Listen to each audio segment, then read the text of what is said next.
We all set, City Clerk? Okay, with that, we'll come back from our closed session items. City Attorney, do we have any reportable action tonight? No reportable action. Thank you. With that, we will adjourn the Selma City Council special meeting, take a 5-minute break, and we'll be back for the regular meeting at 6:07. Thank you.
Okay, good evening, everybody. This is welcome to the Selma City Council regular meeting. It's November 18th, 2024 at 6:07 PM in the Selma City Council chambers, 1710 Tucker Street, Selma, California, 93662.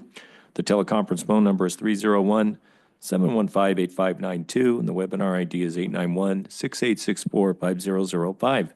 When on the phone, if you wish to address the council during the public comment portion of the agenda, press star 9 to raise your hand, and we will select you from the meeting queue. Press star 6 to unmute and mute yourself. Notice to meeting attendees. All Selma City Council meetings are video recorded.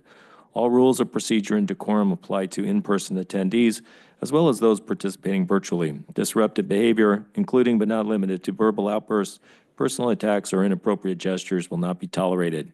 Attendees who fail to adhere to these guidelines will be asked to leave the meeting pursuant to Government Code Section 54957.9, which authorizes the removal of disruptive individuals. Tonight's invocation will be presented by Pastor Schwam, who's pinch hitting for Pastor Satterberg, who is working overtime. Welcome, Pastor Schwam, and thank you for filling in. Thank you, Mayor. Mayor Robertson, Mayor Pro Tem Cho, Council Members Trujillo, Guerra, and Mendoza Navarro, thank you for the opportunity to come and share a prayer of invocation for this council meeting. So let's pray. Father, I thank you for this day that you have given us, and I rejoice in your work within our lives and within our community. I thank you for the community of Selma and for the individuals, families, churches, organizations, and businesses that have worked hard to bring opportunities and hope to the community in which we live. I pray that we would all continue to work together to help make this a great place to live, to own a business, to attend church and school, and to raise a family. I pray your presence and blessing over this council meeting tonight. I pray for each council member and city staff member as they have come together to conduct business on behalf of the citizens of Selma. I pray for a refreshing of their spirit, clarity in their thought process, and wisdom as they consider the matters that are before them tonight. May they work together for the good of every citizen of our city. And also pray for each person that is present here tonight to address this council. Give wisdom where wisdom is needed and grace where grace is needed. I pray that all would be done for your glory. I pray this in the name of our Lord and Savior, Jesus Christ. Amen. Amen. Please stand for reflection. I pledge allegiance to the flag of the United States of America and to the republic for which it stands, one nation, under God, indivisible, with liberty and justice for all. Would you call the roll, please, City Clerk? Councilmember Guerra, Here. Councilmember Mendoza Navarro. Here. Councilmember Trujillo, Here. Mayor Pro Tem Cho, Here. Mayor Robertson. Here. Potential conflicts of interest. Any council member who has a potential conflict of interest may now identify the item and recuse themselves from discussing and voting on the matter. Agenda changes or deletions to better accommodate members of the public or inconvenience in the order of presentation. Items on the agenda may not be presented or acted upon in the order listed.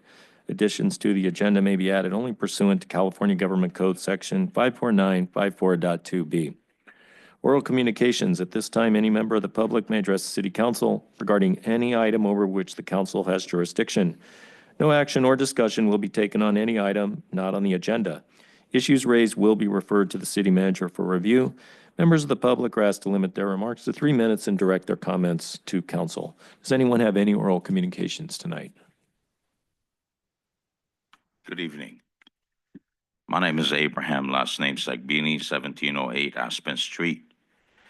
Have comments. I'll try to read it as fast as possible. Every council member has the comments in front of them and would like to enter the following comments into the public record of the City of Selma special meeting on 11/18/24. Under consent calendar, items G, approval of amendment to the city manager Fernando Centillion's employment agreement, and item J, consideration of resolution approval and amendment to the legal service agreement with Griswold LaSalle Cobb Down LLP.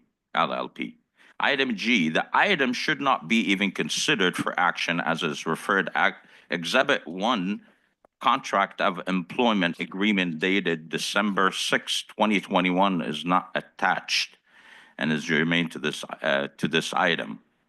How can a settlement agreement include the extension of the employment contract to 2032? This is not common practice in the public arena. For an employee, where was the city attorney at the time of the settlement agreement, and why would she not represent the city versus the city manager? One has to formally ask, is this in the best interest of the city, in the best interest of the city manager or city attorney, as there is an appearance to who the city attorney represents? The terms of this agreement is from 12/8/24 through 12/8/32, 11 years, which again is not common practice. With any public entity and as well of employee, the general public needs to ask if this is the best interest of the city of Selma or the best interest of the city manager and the city attorney, especially if the city manager is terminated before the termination date of 32, the city would have to pay out just from 12/27 through 12/32 at a total of $1.5 million and change, not to mention the period of 12/24 through 12/27, which are not included in this agenda item, disclosure and transparency. The termination and severance, I'm gonna go all the way to the end. The above two items need to be sent back to the staff and attorney, as this is not being transparent, as an appearance of conflict and interest between the city manager and the city attorney. Also ask yourselves, is this the best interest of the city of Selma, or is the best city of the city manager and the city attorney? Please make the right decisions. This is very important for the city. Please make the right decision when you vote. Thank you. Anybody else with any oral communications at this time?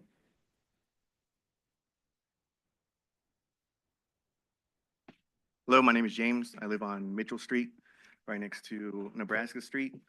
I don't know if you've been down by the dog park recently, but it's not about graffiti this time, but it's the parking. The Nebraska apartments right now, I'm not telling you to like write them tickets or get them or move them, but as of right now, it seems either they're under construction inside or they were told to be limited and on the spacing.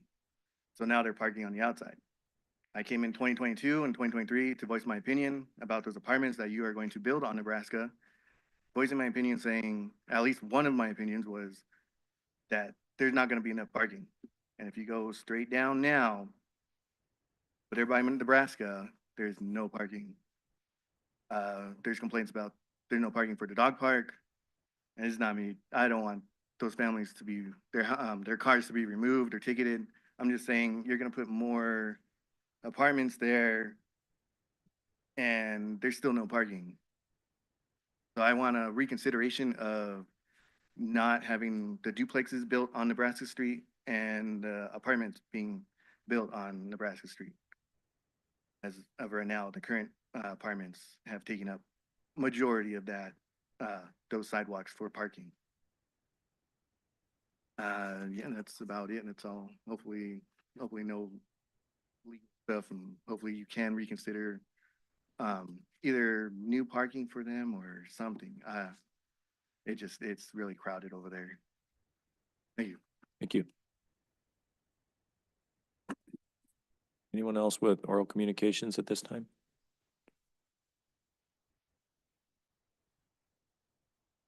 I represent the business here on 2432 McCall Avenue. Can you speak up just a little bit, sir? My name is Renee Tijuana. I represent the business on 2432 McCall Avenue. We're currently trying to open the restaurant, and we were trying to get a CUP for liquor sales for type 47. And we did get the type 41 conditional permit, but we were advised that there's no meeting until January 27 of next year. We're trying to see if there could be something done to help us out so we can open up for the holidays.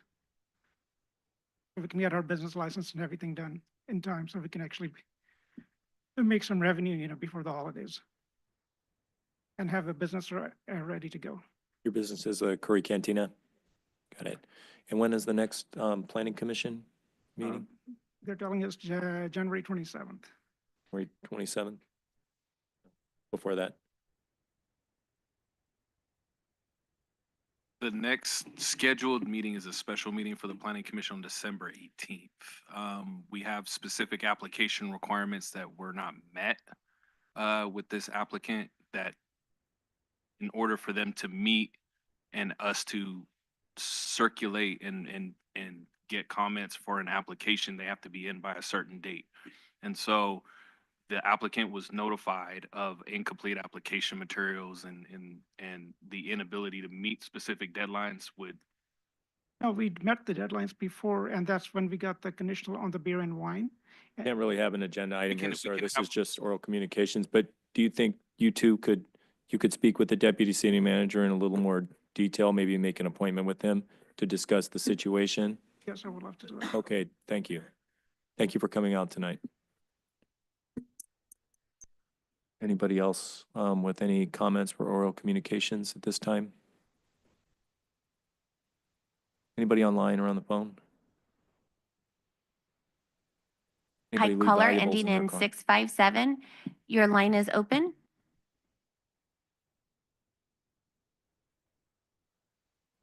Hi, caller, Hello, please can state you your hear me? name. Hello? Hello? Yeah, who's speaking? Can you hear me? We can. Okay.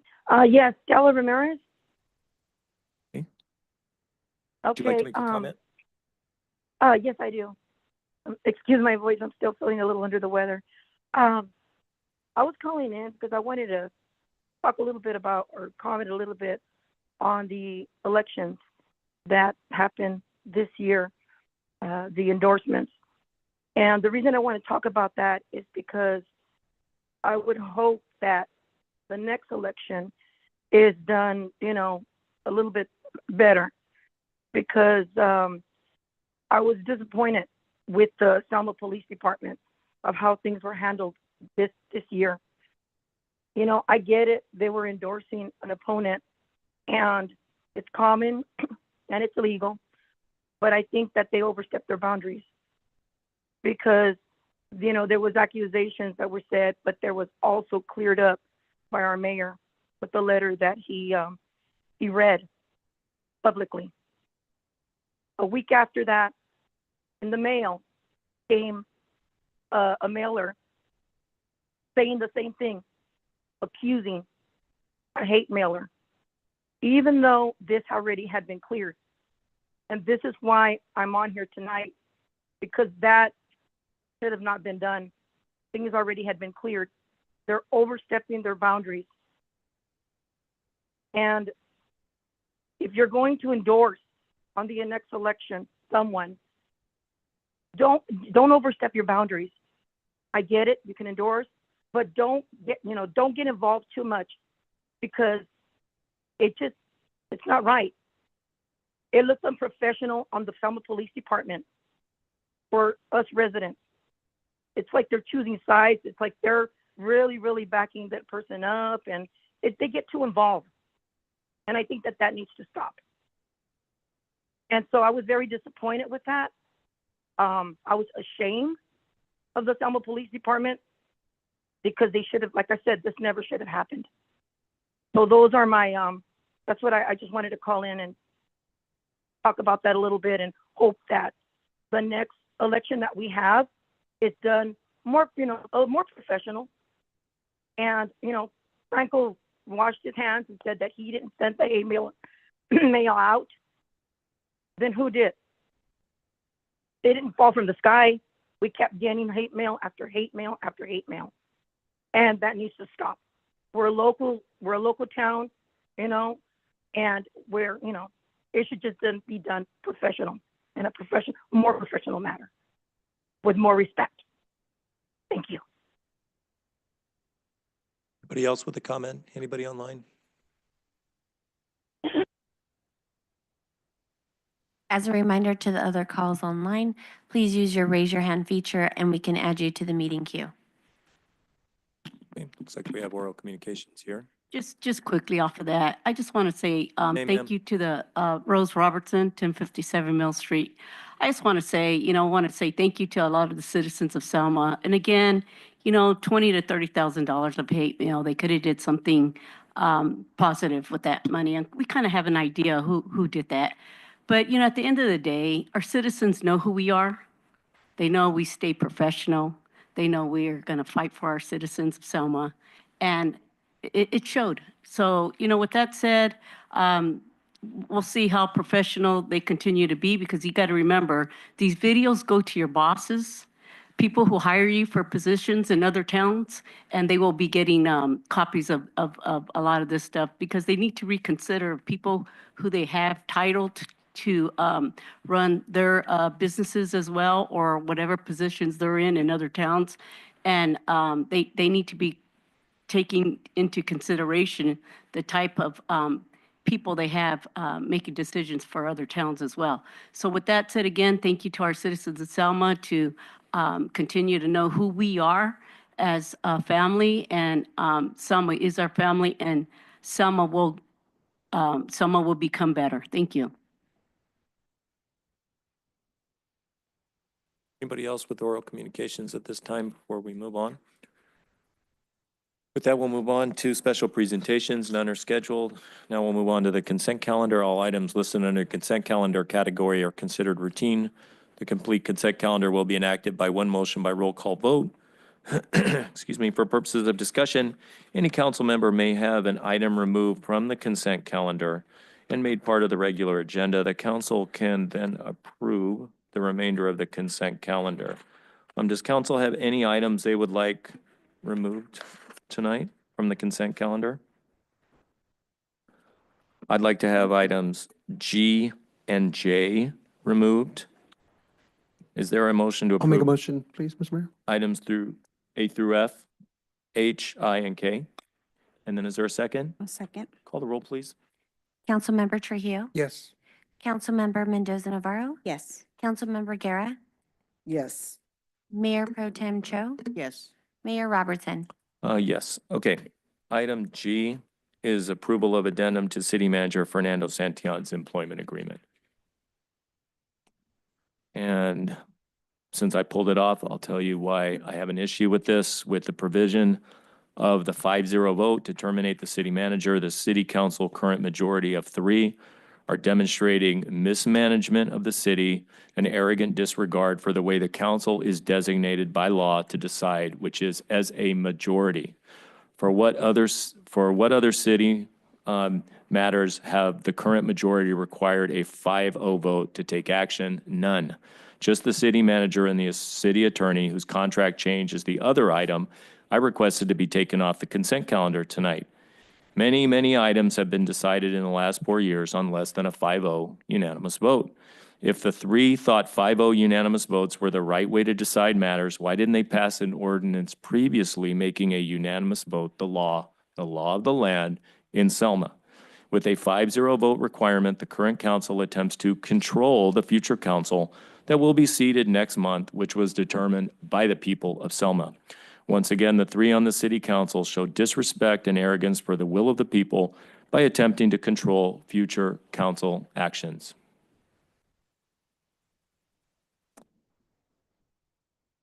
Any other comment before we move on to item J?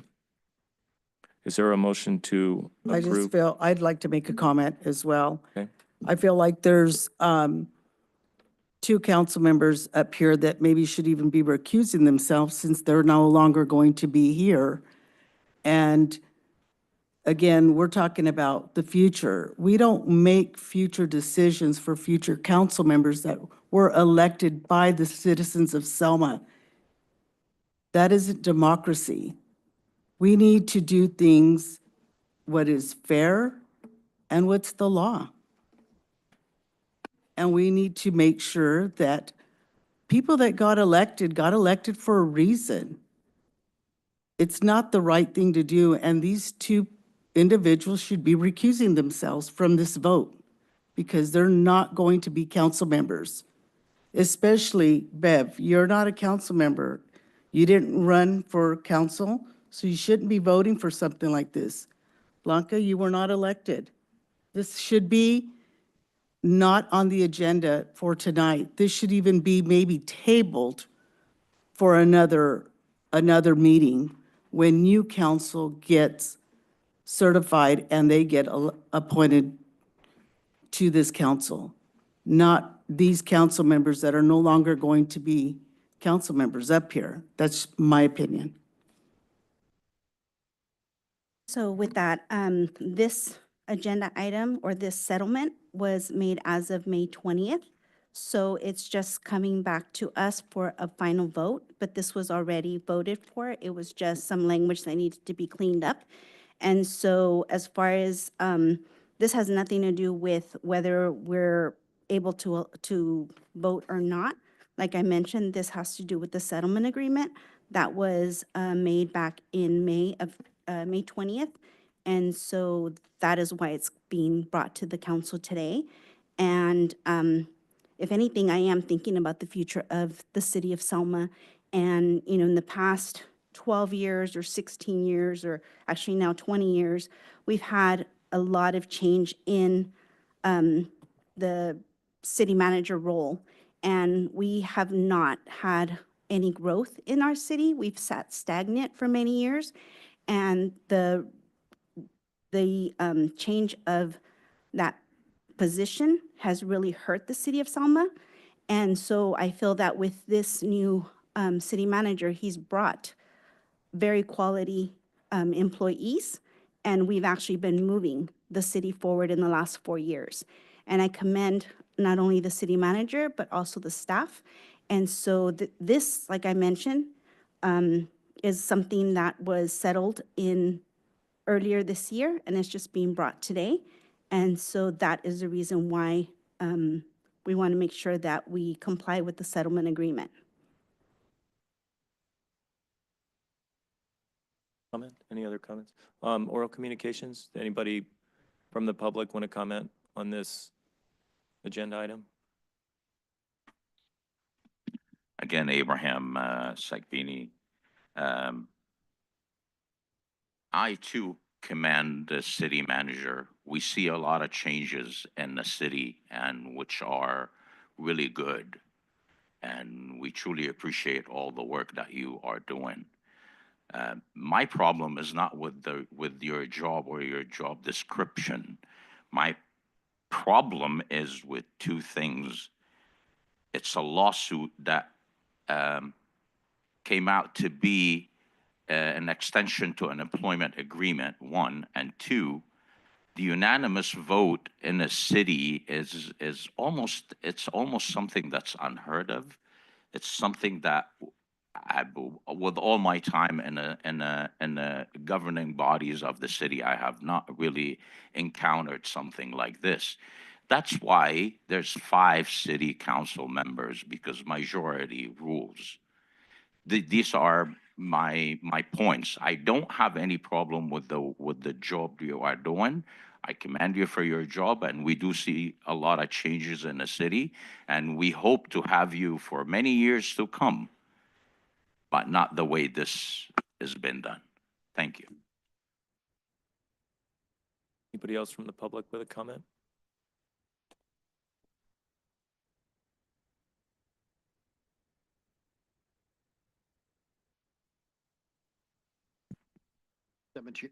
Seventeen oh one, Jim Avalo, 1701 Dinuba.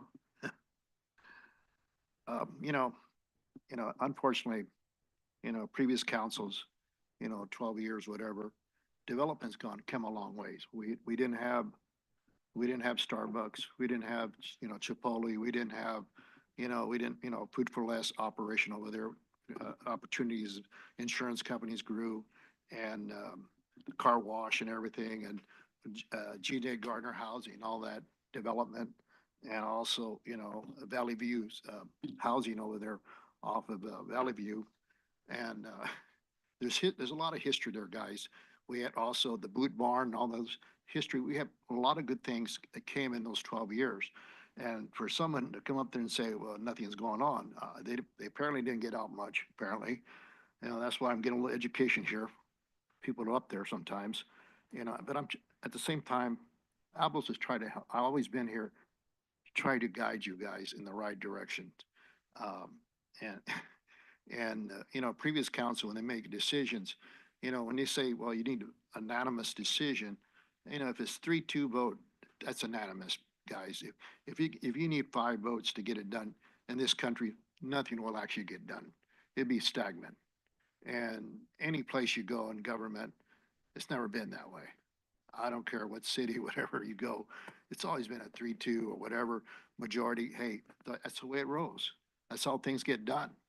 And in this country, that's what America's about. This is what democracy's about. You know, to say you got to do this way it's wrong, guys. Totally wrong. You got to do it the right way, the way it's been said out before. In the past, it's a good thing. It ain't broken, don't fix it. Hey, in this country, it's worked for over the years in this Constitution, in this country.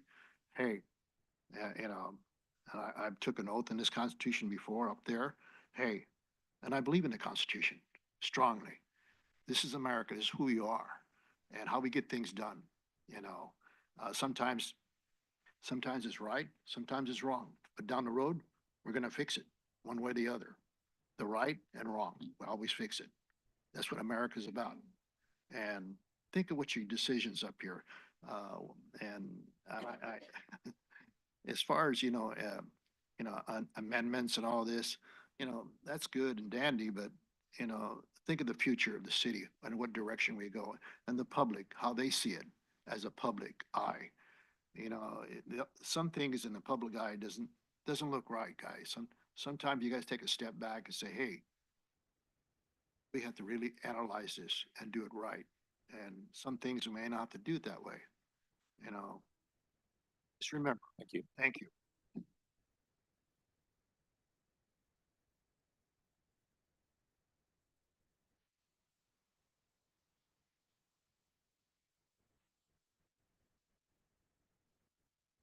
Out of traffic on 99. Hello, good evening. Santiago Segura, 2209 Thompson. I just want to say that I agree with Councilman-elect Avalos that, you cannot be requesting to do a 5-0 vote on some things and majority on others. It's always been majority. Why all of a sudden we're trying to change it? I mean, there's a new guard coming. I don't know if you noticed the counts and stuff. Some of you guys are not gonna be out there anymore. Those seats are gonna be ours now. And I still don't know which seat I want, but I'll let you know when I do. But anyways, going back to what I was saying, that 5-0 vote, that ain't gonna last very long. You may vote for it, but guess what? There's new sheriffs in town. And that ain't gonna fly because you know what? It's not right. It's not right for here, and it's not right for them. It's not right for the citizens of Selma. Council should be able to make decisions without having to have everybody agree on something. How many times have you guys agreed? 5-0. How many times?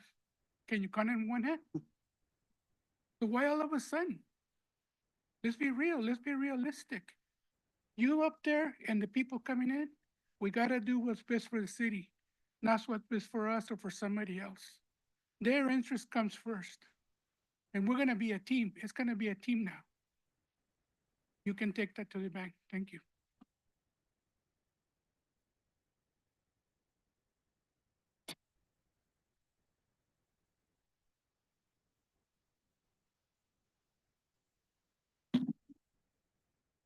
Brian Ramirez. So this question is gonna go out to Blanca Mendoza Navarro because it's been asked before. No, we're not gonna meet you for coffee. We're not gonna meet you one-on-one. We're gonna ask you the $1 million question here right now. Why is it that the whole settlement, the lawsuit, why did that go out of the insurance? Why did it cost us citizens $350,000? Is that really for the future? Is that really thinking about your kids, your grandchildren, all of that? No, that costed us. I'm sure that costed you because I'm sure you're a homeowner. You pay taxes, don't you? Unless he pays them for you. I don't know. That's what it seems like. For all of them. For the 3 that vote against everything, pretty much. That's good for, the city of Selma. Now all of a sudden you guys want to do it 5-0? Why? That's what we want to know. Why? So that question goes out to you. I want to know your answer. And like I said, you've been asked that on social media. We don't want to meet you face to face. We want to know. Tell us here right now. Why do we have to meet you one-on-one? Why? Now for Fernando, he should have been terminated a long time ago. Why would you You wanna make the just huge direct it mistake? towards the Yeah, council. well, Thank you. goes to him, but why would you make the huge mistake of Oh, he heard me. costing the citizens thousands of dollars Citizens in heard. taxes with the whole trash, the whole sewer?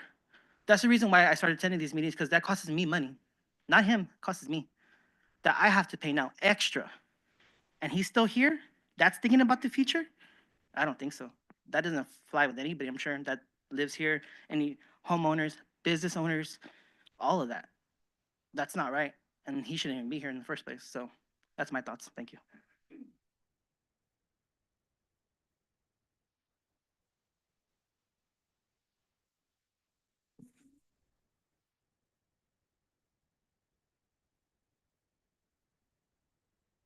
Bella Ramirez, Selma, California. Sorry, feeling a little under the weather. The weather. I just want to know, because I've been, since January, February, March, I've been trying to figure it out and I can't. Like, he said, I'm going to ask you directly, what's Trujillo, Cho, Navarro, what's in it for you guys? I've been asking myself that for the past, since February, March. Why are you guys trying to do this for him? What do you get out of it? Because I'm furious at the fact that taxes are coming up and I got to pay thousands of dollars because I have more than one home. Trujillo, you say you have all these businesses and home, and Navarro, you have a home. Cho, you have a home, you have a business.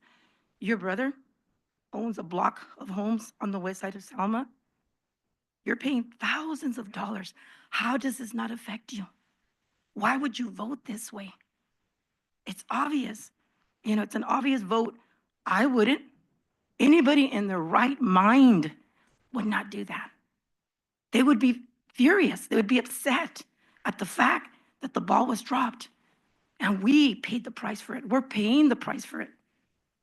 And I don't get it. Only you guys can understand that. Only you guys are, I don't know what world you live in that you think that this is okay. From the outside looking in, I'm going to tell you what it looks like.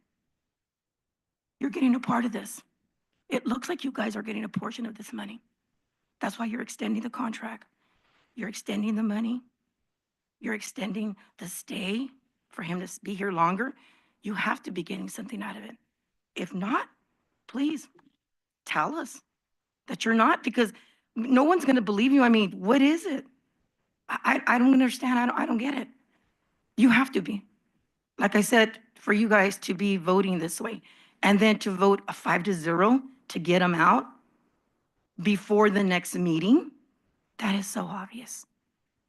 So I just want to tell you what it looks like from the outside looking in. And you're intelligent people. You are, I know you are. But you use it in a negative way, not in a positive way. You're here for us, to serve us, the city of Selma, but yet it doesn't seem that way. Thank you. Anybody else with any oral communications on this agenda item? Do we have anybody online or on the phone who would like to make a comment about this agenda item? Parveen Sandu, 2477 Country Club Lane. I would just like to speak on behalf or for the agenda item for the extension of the city manager's contract. 11 years is unheard of. 5 years at most. Not to say that he's not doing a good job. Performance evaluations are in place for that type of thing. We've seen growth in the city and he is doing a good job. However, 11 years is unheard of. That is not industry standard. And then the salary itself, is comparable to Fresno and Clovis. We're City of Selma. This does not benefit us in any way, shape, or form. We should not be paying salaries that are not of economies of scale. Population of Selma is, 26,000, 25,000 versus, over 500,000 for Fresno and, 125 or 26 for I'm sorry, 125 or 26,000 for Clovis. So that does not make sense. And a unanimous vote to terminate, that is also not, it's not industry standard. When everything else for the city council is a majority vote, that should be majority vote as well, unless that's going to change for everything else. It should not be this one specific thing. That power should not be taken away from council.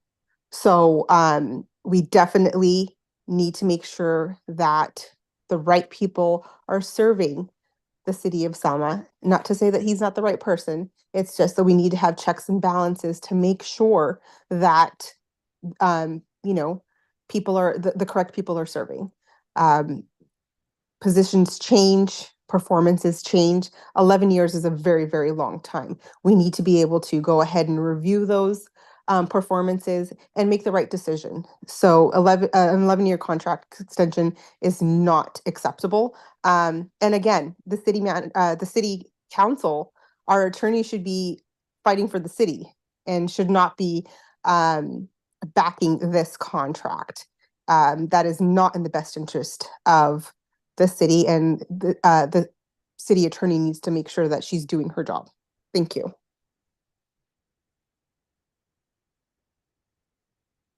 Anybody else on the phone or online who would like to make a comment at this time?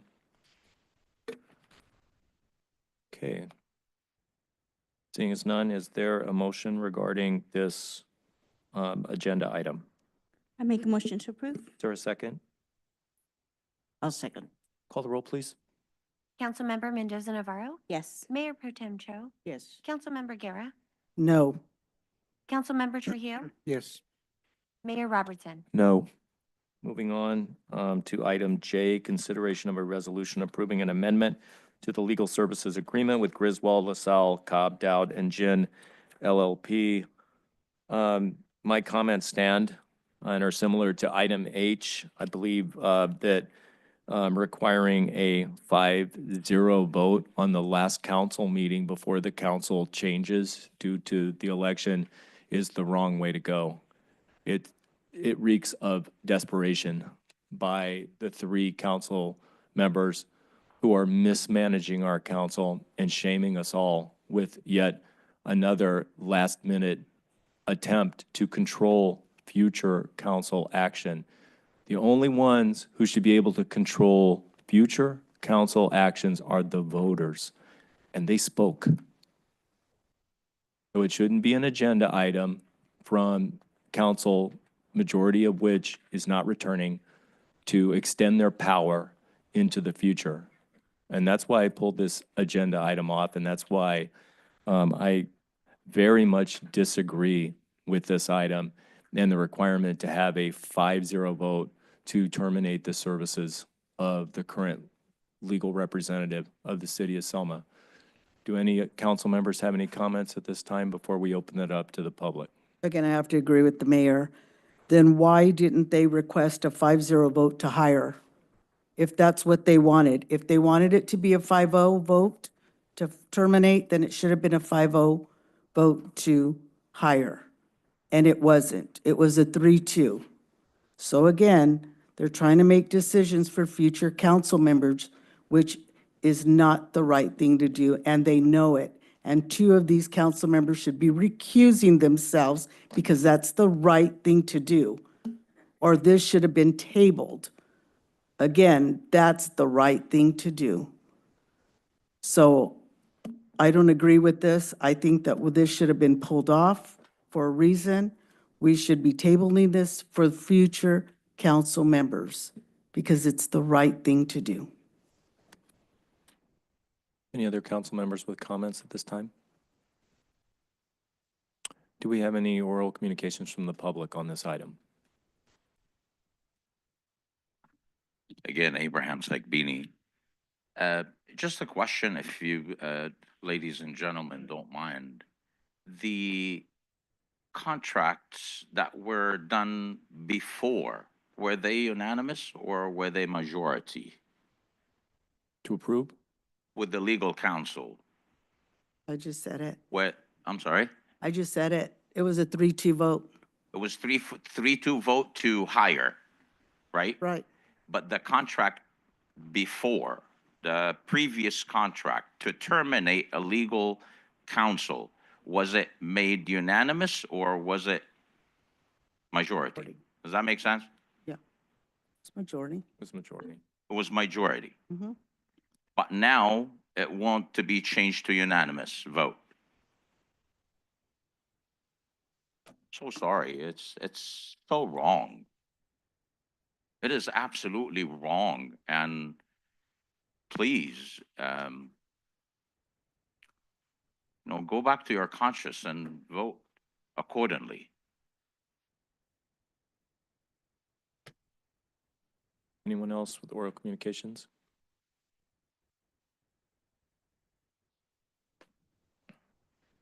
Good evening, Nidia Juarez, 9829 South Thompson. Since it looks like we're going to be stuck with you because these three are going to vote you in, is there any way that we can request a replacement? Because clearly she's not advocating for the city of Selma. If she was, we wouldn't even have any of these issues. And her job is to be used as counsel for our best interest. And it seems like it's being used for the best interests of the parties at hand here, the 3-2 vote all the time. So since we're going to be stuck with her, it looks like for another however many years, can we request a different counsel? Her replacement when she was out seemed to have more common sense. So if anybody else from that law firm can, be replaced, please help us do that because we cannot have another 2 years of this nonsense. And it's evident whose side she's on. And it doesn't affect her pocket, it affects our pocket because we're paying extra taxes, we're having to deal with contracts for 11 years. Who does that?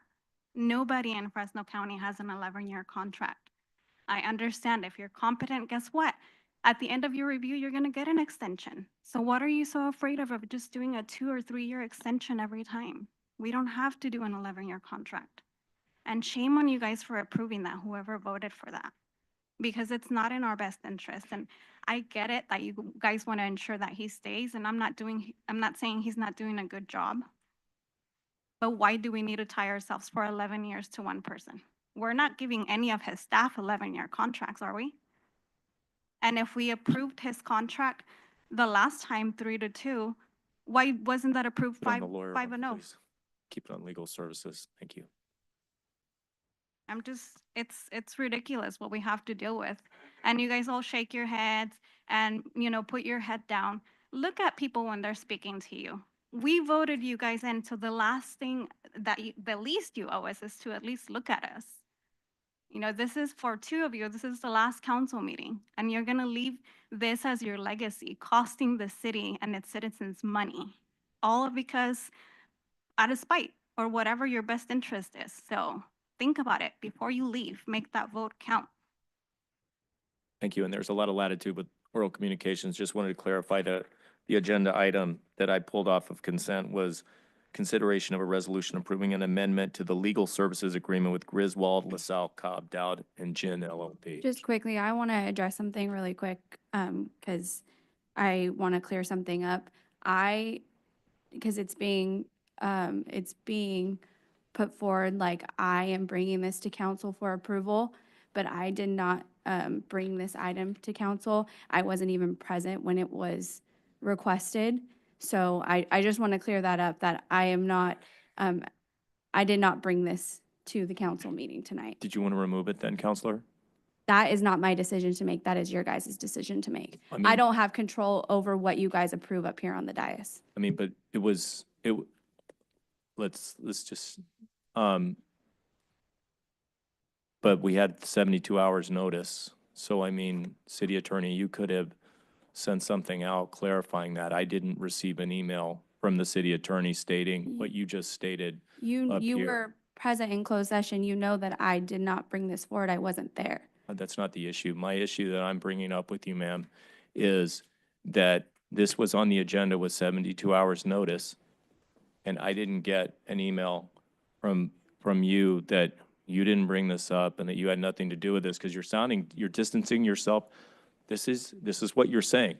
You this was brought to the council. I didn't bring it, so I'm reacting to what was brought and put on the council agenda by the city manager. City manager makes up the agendas, correct, city manager?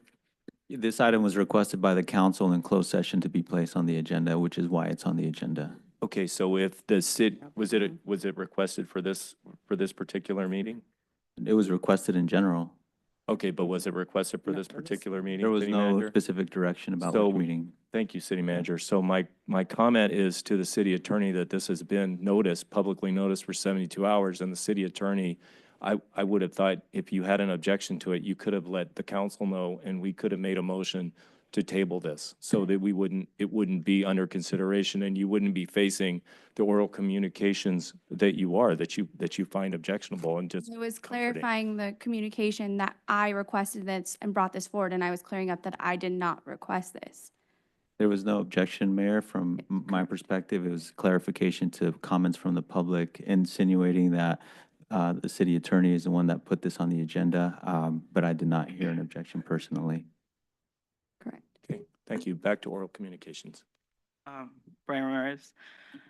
So pretty much the same thing. You know, I don't understand why they're trying to secure these two people. Obviously, they're very biased with them. City attorney should be working for us, not for the council. I mean, that's why we pay her, right? I mean, us, the taxpayers. So why is it that it's very obvious that she's with the other three. Last time she got upset because Mayor Robertson brought up the lawsuit with second chance, and she was quick to right away jump in. But when Trujillo brought it up, she didn't say anything. She just let him go on and on. In fact, she's the one that brought it up. She's the one that said, "Oh yeah, there's a lawsuit." So why is it so obvious that she's against the two rather than the three? She needs to be with us and not with council.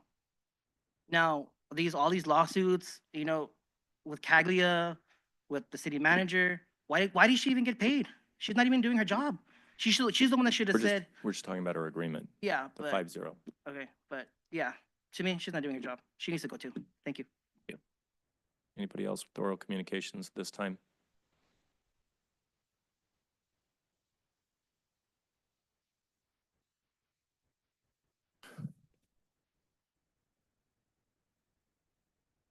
You know, I just want to say that just like you're voting to do it now, guess what? The new council, we're gonna redo this all over again. So you're wasting your time. I know you're not gonna like it, but you know, like somebody said, there's two of you up there, you know who you are, that are gonna be. Get the numbers? It's a done deal now. Coming in, and we're taking care of business. We're gonna do it the fair way. We're gonna serve them, not us, not her, not anybody else. We're serving them. They're the bosses. Whatever they want, we're gonna try our best to get it for them, within reason, of course. So you can vote whatever you want or do whatever you want, but your jobs are coming to an end, at least for a couple of you. And guess what? The new majority, not a joke. We're here to take care of business. Thank you. Anybody else with oral communications at this time?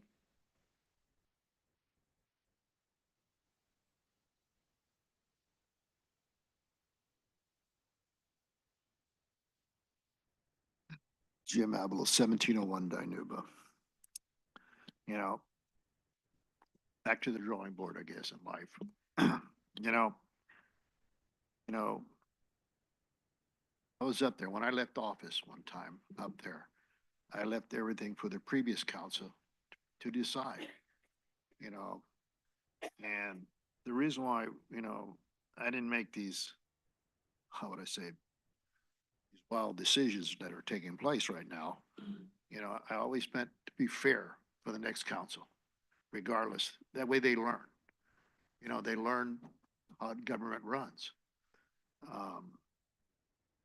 I just heard from the attorney a statement she said, but you know, in the long run in life, we evaluate ourselves. Also, we evaluate other people when you're up there. And you're doing your job, you're fine. You don't have to worry about it. You're good. You know, I mean,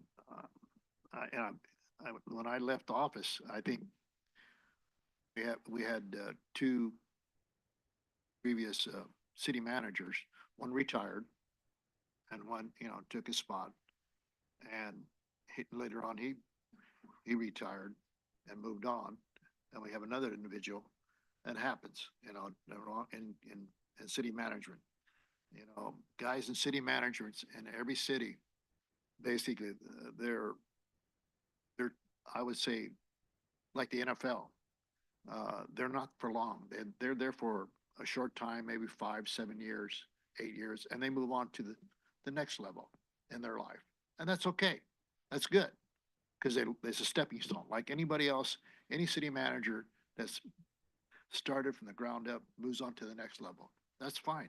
That's good. We all do it in our life and work in our work ethics. We always want a better life for ourselves and our family. I'm okay with it, guys. At the same time, you guys you have a tough decision to make up there. Please, let the the new council coming in make those decisions for you. That way, have to learn to trust the system. Gotta trust the people that elected you, and you gotta trust the people put you up there, and you gotta represent the people, not yourself. Stop representing me or personal agendas, get yourself in trouble real quick. I don't care what government you're at or what status you're at. Your comments. My time is up. But think about what I said.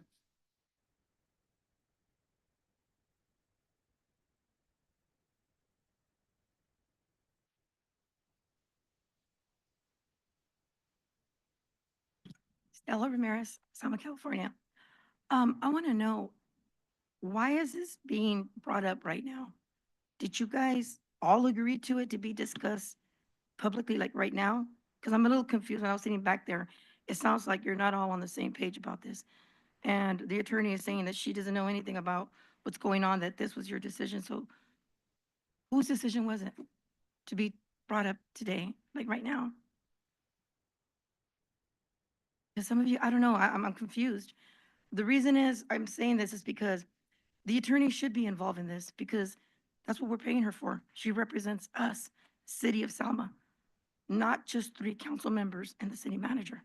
So this should have been, I feel, should have been ran through her to be able to, to be discussed today, tonight. So, because this is a big decision. This is a 5-0 vote, right, on him not being able to get him, out or anything like that. Am I right on that? Her, Am I, city attorney. city attorney's decision? No, it's 5-0 vote to terminate. The language of the agreement is 5-0 to terminate. It's required, a okay. 5-0 vote is So the required to attorney terminate. brought it up then, right? No, she's No. getting confused. Okay, but what I'm saying is that shouldn't it have been ran through her because she's our city attorney? Doesn't she represent us citizens? Right or not? I represent the city. So why wasn't this run through you? I never said that it wasn't ran through me. I said that I did not request that it be brought to council. Okay, therefore, can we put a hold on it tonight until it is ran through her? Till she has time to sit there and discuss it with you, go through the contract. I say we put it on hold because we pay her to represent us, not Trujillo, not Joe, not Navarro, not city manager, City of Selma, citizens of Selma. Thank you. Okay. Another thing I just want to clear up is that the city of Selma does not pay me. The city of Selma is contracted with Griswold LaSalle, which is my employer. I get paid the same amount whether I work for the city of Selma or not. So I just want to clear that up, that I do not get paid from the city of Selma.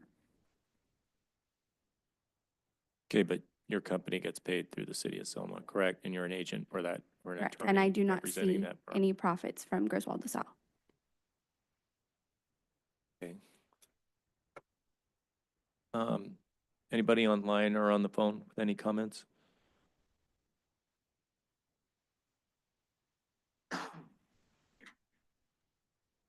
Parveen Sandhu, 2477 Country Club Lane. This, it's ridiculous. A unanimous vote again for a contract. You know, all other professional services contracts require a majority vote, which is 3-2. So why is this being required a unanimous vote? We're setting a very bad precedence if this happens.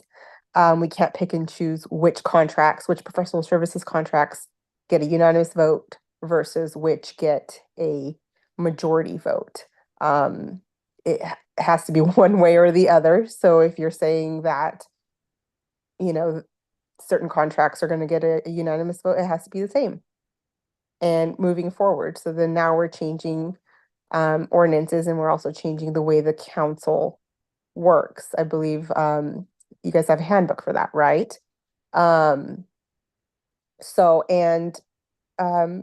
The city attorney should have caught that this is contradicting what's already happening. That's her job. So she should have caught that before this was published and had an objection to this, because this isn't right. You know, she may say and clarify all she wants, but clearly she failed to do her job and catch this. Thank you. Anybody else with a comment?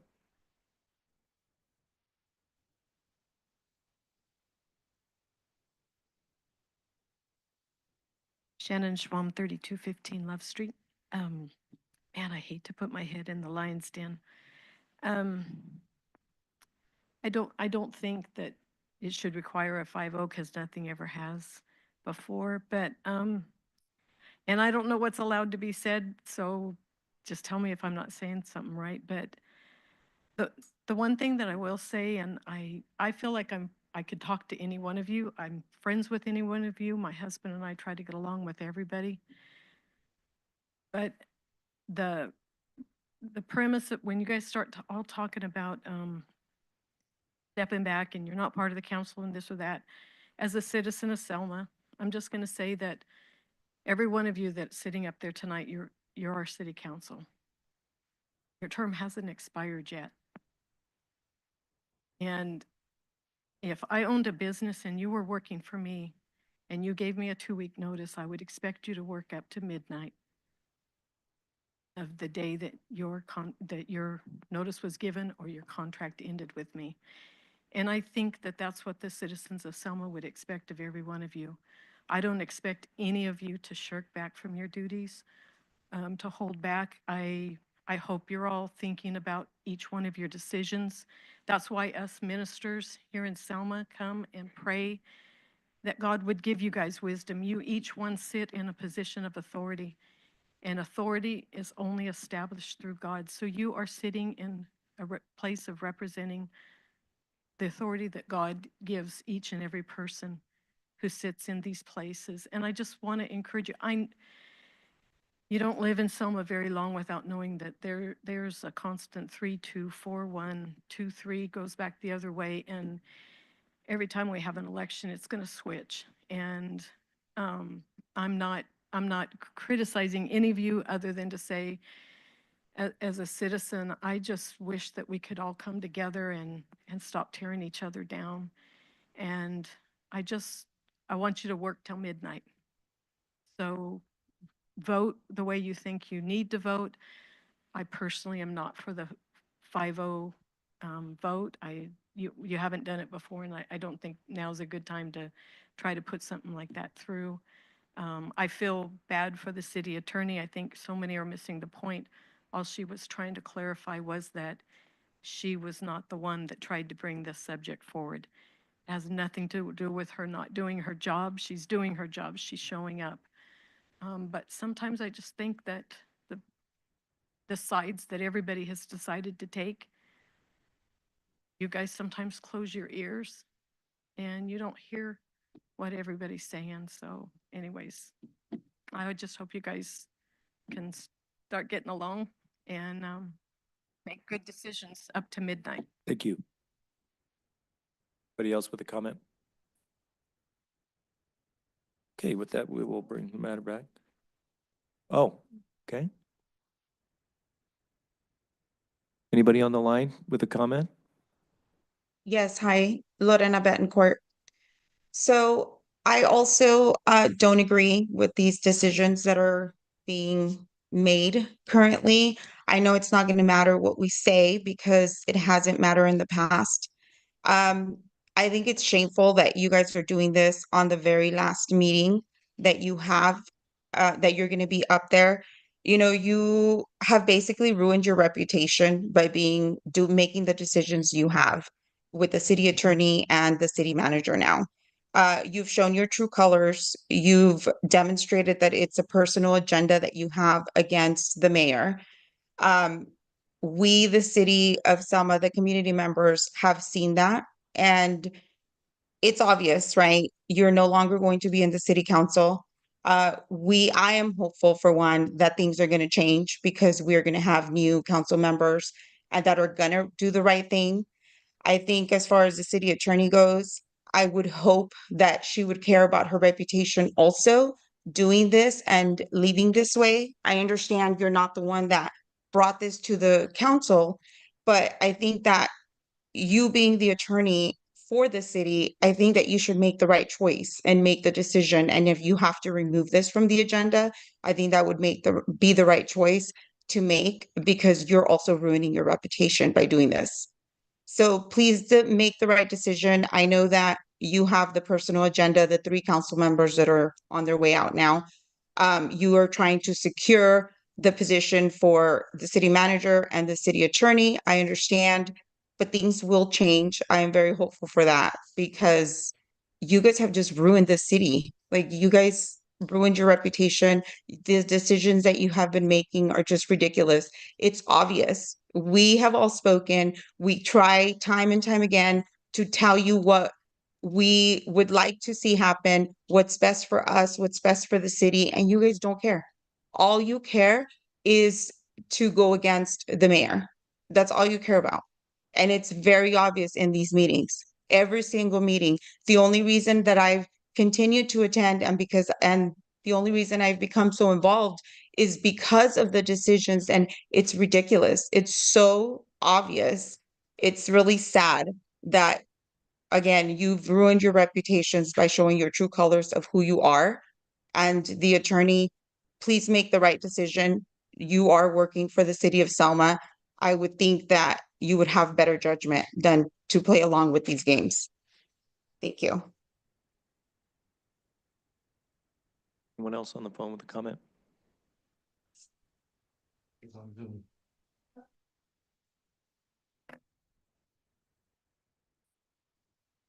Hello, Hello. this is Teresa Salas.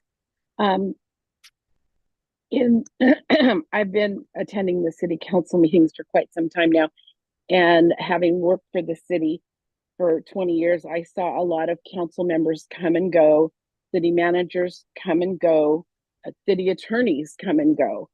I think the bottom line that these 3 councilmen are trying to secure the fact that because someone doesn't like someone, because someone wasn't their pick, they immediately turn around and try to dismantle what was in place before. We've seen it in the presidential election. When Biden got elected, he spent a whole year just trying to undo everything that Trump did. And I think that that is ultimately what the concern of the present council is, that once they are gone from the city council, that the new majority is going to try to undo things that have been put in place that seem like they are helping our community. A new sewer system, and mistakes have been made by different people along the way, but nobody's perfect. People have made mistakes way back when, and people will make mistakes in the future. But to hold a grudge against someone because something got overlooked that wasn't even in their wheelhouse, something that they weren't even supposed to be in charge of. And so having a vendetta against a city manager, a city attorney, just because they're not in the majority anymore, I think that ultimately that is what the city council is trying to prevent, trying to take 10 steps backwards because there are new council members on board. I'm happy for the people who got elected. I'm disappointed that some people didn't get reelected. But it's politics, and in another 2 years, who knows who will be on that council? But there's no point in tearing the whole town apart because you don't like someone. And like I said, I think ultimately that's what these three councilmen are trying to prevent, somebody tearing the whole city apart, or as they say, throw the baby out with the bathwater. You know, just trying to keep things the way they are now, or to keep some stability in our community instead of the first meeting in January start tearing everything apart. Thank you for your comments. Any other comments at this time? Anybody else on the line?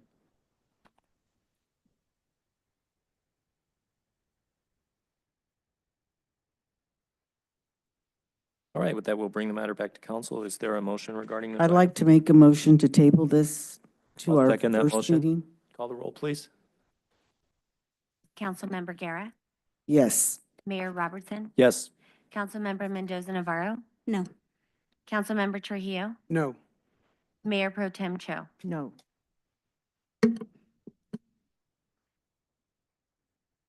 Before I make a motion, I want to make one thing, I just want to state one thing, that the elections have not been certified yet. So I absolutely agree with you, Pastor, that I am one of those people that work until midnight. And so I am not, I'm still on this council until the elections are certified and the people had their oath taken.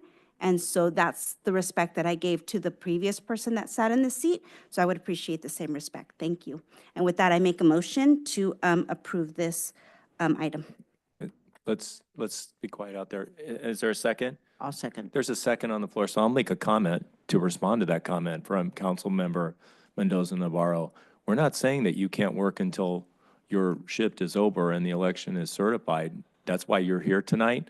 What I have an objection to is you projecting your authority and your power into a future council beyond midnight. So you are doing that with this vote tonight. That's what you're doing, and that's what I object to. Would you call the roll, please? Councilmember Mendoza Navarro, Yes. Mayor Pro Tem Cho, Yes. Councilmember Guerra, No. Councilmember Trujillo, Yes. Mayor Robertson. No. Okay, with that, we'll move on to regular business. Consideration of a resolution adopting the city logo, tagline, and city seal. Thank you, Council. Mayor, we have our Economic Development Manager, Alicia Aguirre, who will be presenting our new logo and a refreshed city seal for Council's consideration, as well as our marketing blueprint. And I believe our consultant, Golden Shovel, is on the line as well. Is that correct? I do not believe so. Okay. Sorry, I was looking at Placeworks, they're our other consultant. Thank you. Good afternoon, Mayor and council members. I'm going to give Raina a second to pull up the PowerPoint, but I'm excited to bring forward a recommendation for an updated city logo. If you'll recall, the last time we saw this item, it was in April, and the item was tabled with some constructive criticism from the dais. And we can go into kind of what that feedback looked like in just a moment. But right now, I kind of want to give you a background on the project and why it is that we initiated the branding process to begin with. So there were a couple things that we were hoping to accomplish with this rebrand. One of those being addressing the inconsistency across city communication. The city has a seal, two variations of that seal that have been used as a logo for quite a few years now. Both versions of the seal have a lot of the same elements, right? We have the City of Selma, the incorporation date, the grape cluster, the globe, and the raisin capital of the world. There is no policy or guideline to accompany these seals, which lets staff or anybody really on our side know when to use one over the other. And then if you'll notice too, there's different color palettes for each one of those seals. So one of the big things we're hoping to address is inconsistency in that regard. We know that the city seal is a key symbol to our city's identity, and we want the design to match our evolving standards for communication. We don't want, I think the last thing any of us wants is like a dated seal or something with like low resolution to communicate any form of stagnation. We know our community is vibrant, and we would like to reflect that. Updating the seal in no way, shape, or form is intended to kind of change the meaning or our history. I think our goal is to enhance it by making sure that our visual aids reflect that. Slide, please. A little background on the project. I put together a timeline, and we've had a lot of dialogue about logos over the last 12 months. So just kind of so we're all on the same page, we're bringing forth the city logo. Couple meetings back, we had the downtown logo, but right now we're talking about the city logo. A year ago, exactly, we partnered with Golden Shovel, and they are a agency that specializes in economic development communications, websites, marketing, strategies, and messagings developed specifically with economic development efforts in mind. So attracting businesses and employers and developers and families to our community is kind of top of mind when we went through this rebranding process. I think the goal is to market Selma as the investment-ready community that it is. At the start of the new year, we got strategic with the Why Selma survey. We really set out to find out what it is what the top priorities of our residents were and business owners, and sure enough, we heard all about it. We heard all about the amenities people wanted to see, the types of industries they wanted to see in Selma, the types of employers and dining options they wanted to see. So with all of that in mind, we developed a separate logo to create a more dynamic and engaging identity for the city, amplifying our marketing efforts for really economic development and attraction and retention. So we presented the first concept of that logo, it was the draft, on April 1st. We got some feedback from council and our mayor. Some of that feedback included wanting to see grapes as the imagery. It still has a lot of resonance with the community. And a desire to see the color purple. If you'll remember, there were some like peach and green iterations. Further, there was some feedback of not wanting to replace the city seal, which is understood, and a strong preference to preserve those elements of the seal, which were the raisin capital of the world, the incorporation date, and that brings us to today, the presentation of today's recommendation. And go to the next slide. And oh, really quickly, I think this slide kind of helps us visualize how I guess the different logos play hand in hand. All three examples on the board are of cities who have their designated downtown body with that logo, and then they have all undergone a rebranding process and developed a logo, which is that center row, while simultaneously keeping their city seal. And that's kind of the road we hope to go down, where we keep our city seal and develop a complementary logo alongside it. From a marketing perspective, there's a lot of benefits, right? A modern logo will allow Selma to stand out in competitive spaces like social media, regional marketing campaigns. It's easier to imagine a sleek logo on a t-shirt rather than a seal that'll kind of lose some elements when you digitize it. And then from an economic development perspective, we're in a competitive market. We're constantly trying to differentiate Selma from other cities in Fresno County and in the Central Valley. So a refreshed visual helps us showcase our charm and potential to investors, developers, residents, and our local community. Right, and now we're on to the recommendation. This is the design that we're recommending for the city logo. We've added a grape cluster with the vine curving into the S. suggesting continuous growth and adaptability, resilience, all qualities that we want to mirror here in Selma. And the choice of the serif font for Selma, serif is a sophisticated font, intended to be timeless. We wanted a clean, modern look for the logo, something that would not be too busy. We have we have a sans serif and a serif, kind of with a little contemporary play on those two different fonts. And then the deep purple, there's a purple, a lighter purple on the grapes, and then a deeper blue purple on the font. Again, from the last time we presented this, we found that our residents really do identify with that color, so we wanted to incorporate it. The green, it just reminds people of freshness and growth and sustainability, a nod to both our agriculture roots and future growth. The tagline, "Where good things grow," is intended to capture the dual emphasis on our agricultural excellence and community development. And then also the hierarchy of typography, just the fact that the Selma is on, we want the focus to be on Selma. So again, that's why we went with that serif font there. If we can move on to the next slide, please. So this is the recommended city seal that we're bringing forward. The visual metaphor of the globe and the grapes, really the grapes at the heart and center of the seal. It represents our strong association with grape production. It highlights the city's title as a leading producer in raisins, and also connects to it also connects Selma to a worldwide market, which is a very positive thing. Hand in hand with that imagery, the Raisin Capital of the World banner, it's a proud declaration of the role that Selma played in raisin production. The outer ring of the seal contains the city's name in a serif font. Not to nerd out again on the font and keep going back to it, but this is something I learned, right? The serif font is the little feet on the text, and in typography, that is commonly associated with things that are established and you're trying to convey that something is trustworthy. So often we'll see like newspaper headlines in this font, and I think that's something that we want to emanate and reflect in our logo. We've kept the date of incorporation. The colors have been updated to complement the logo presented.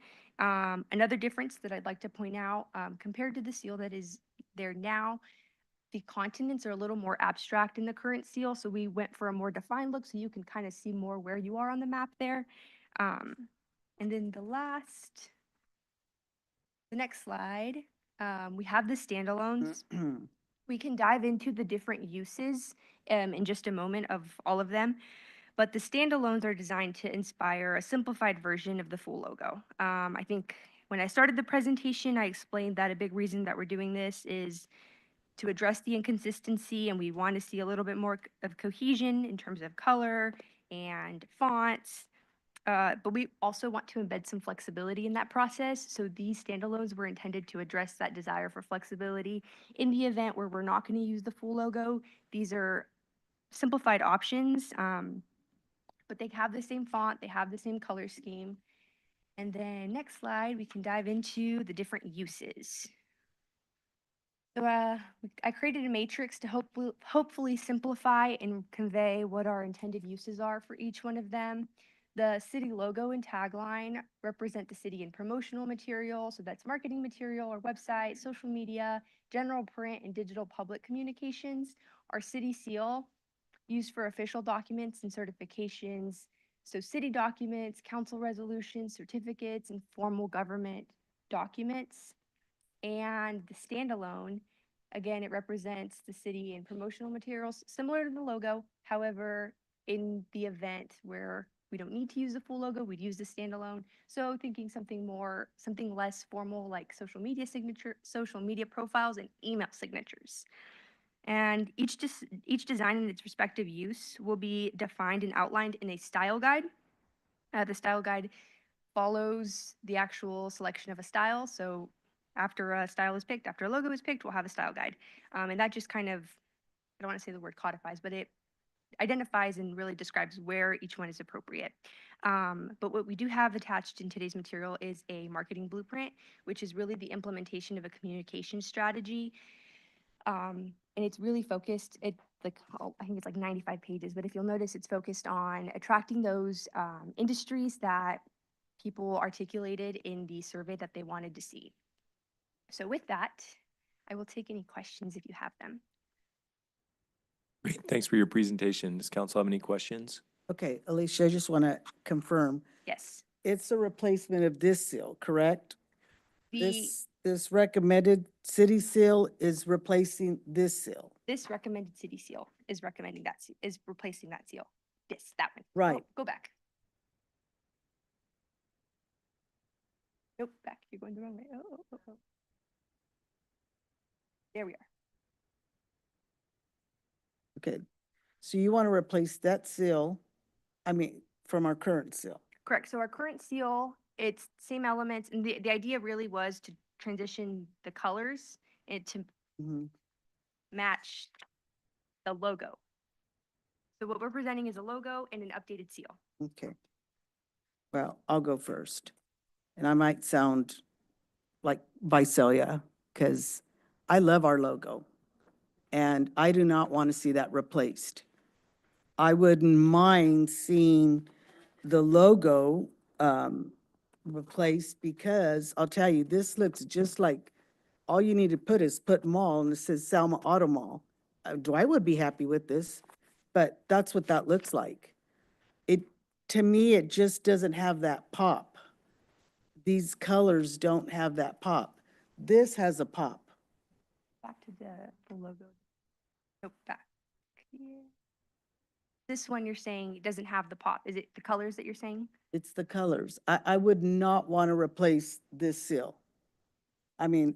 This is what represents Selma, and it really pops. That doesn't pop Because of the colors. because of the colors and just how it looks. Why would we want to replace this?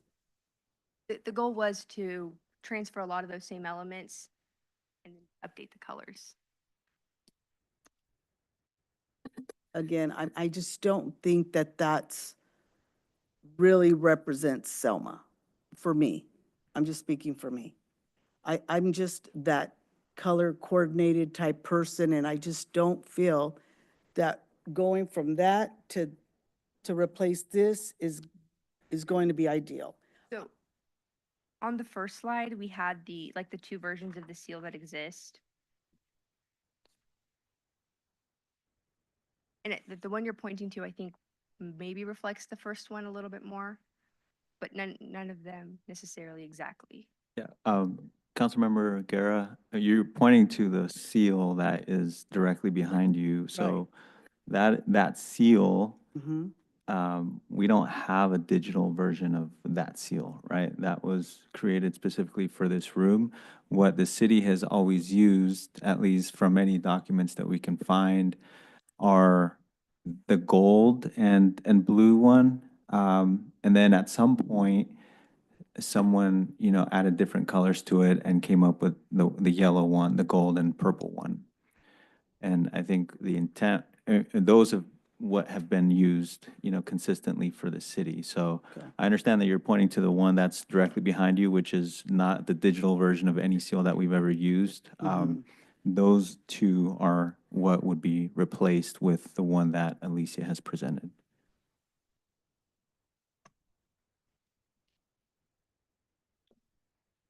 Further council comments on this? We could make that. We could bring that as the seal, right? No, nothing saying we couldn't. So for the Something that would brown, look- brown and gold. Something that would look like that. It's what people are used to when they come to the council meetings, like Councilmember Guerra said. That could be an alternative. So the goal, as Alicia had mentioned, was to create a consistency between the logo, the seal, and all of the branding elements that we put out there. Obviously, that would defeat the purpose of any consistency. If we created a digital version or a digital file out of, a physical seal, wooden seal that's in the council chambers. But I think the effort here was to create a unification of the branding. So I think the big picture on this is to have something that's identifiable with our city, that the people of Selma could identify with, and that staff could use in all the communications and have some uniformity across the lines. I get that, you know, rather than having different seals for or different logos for different people. But I think it has to be something that, you know, we really like, we really identify with. And I'm just hearing Councilmember Guerra, and I share that, you know, I just doesn't, it doesn't quite grab me. I just don't want us to go through Visalia, what they went through, you know, where they had professionals come in and it just didn't catch, you know, it wasn't, nobody was bad or wrong, it just didn't work. And I don't know if any of these logos or seals that I'm looking at tonight work for me. Another question I have is if the goal is uniformity across all the departments of Selma, does that mean the Selma PD would then have their, don't they use the bear now and I an S and the apologize if road? sorry, I Would didn't mean that to take it. change, or what would Selma PD change to this new logo, or? Needed to be implemented across City Hall departments. So PD would still maintain their logo, and I think Parks and Recs has their logo. Oftentimes they're used in combination. We'll have a city logo and the department logo just to represent that partnership, and so, but PD would still keep their logo. Got it. So the uniform is not, it's The not a uni- hard and fast rule. It's for many departments that would use this logo, but not all of them. To clarify, the uniformity is uniformity of use of logo. So right now there is no uniform use for the logo to the left or the logo to the right, or the colors in the logo to the left or the logos in the color to the right. So our goal is to unify that and implement cohesion there. So we have not Got it. two different That ones. being reflects the used. value of unity in the city. I totally get that. And I think that's a good message to convey. However, it might be self-defeating in that we let different departments have their own symbols that they use and their own logos. Maybe if we're going to do this, maybe it should cut across all the departments, not just the city and, you know, maybe City Hall and, I don't know, a couple other departments. I mean, it just, if we're going to have one, it should probably go across all the departments. That's just an idea. But getting back to getting back to the images themselves, I think it's getting there. It's just, I don't know if this is something that, you know, is a public facing communication which is what I've seen how it's described. I think people want to see their city reflected in that, you know, people will get used to it no matter what they see. I mean, look, people have gotten used to this for years and the slightly different seals and the slightly different logos. But you know, that's what we've seen, and I don't know how much this improves on that. Did any council member have any input before we open the matter up to the public? 'Cause I'm sure the public has some input. Does anybody have any input tonight? Would you like to come up and say anything about the logo? Do you like it? Do you not like it? What do you like about it? What do you not like about it?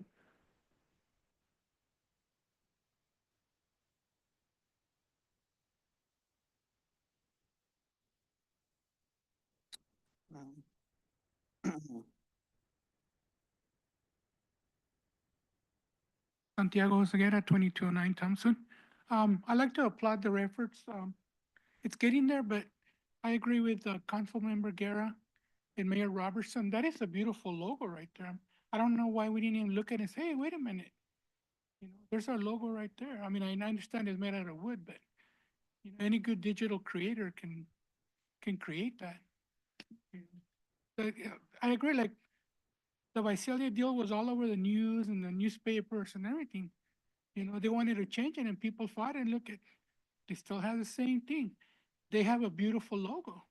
So do we. I mean, what do we want? I mean, I understand that we want to change and get with the times, but that's not what Selma's all about. I'm just saying, if we can make a logo out of that, that would be wonderful. Let's make 2 cents. You like that as a logo or as the seal? Well, the seal or whatever that is, The seal's official documents Yeah, logo the is seal. just every communication. whichever one or both. I mean, they could work for both. Both. Thank you. Anyone else with a comment?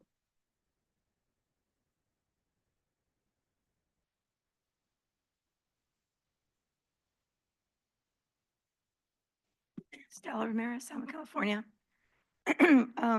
I agree with Council Member Sarah Guerra in regards to that logo up there, that seal logo. I think that nowadays, anything can be done digitally. And I think that that can be done. On those that were shown, the first one, and I said it back there, it reminded me of Selma Auto Mall, the first one with the grapes. The second one, in green, reminded me of Reedley. And the third one, I can't remember the third one. But why fix something that's not broken?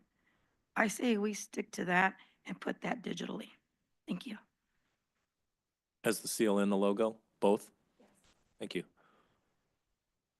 Anybody else with a comment?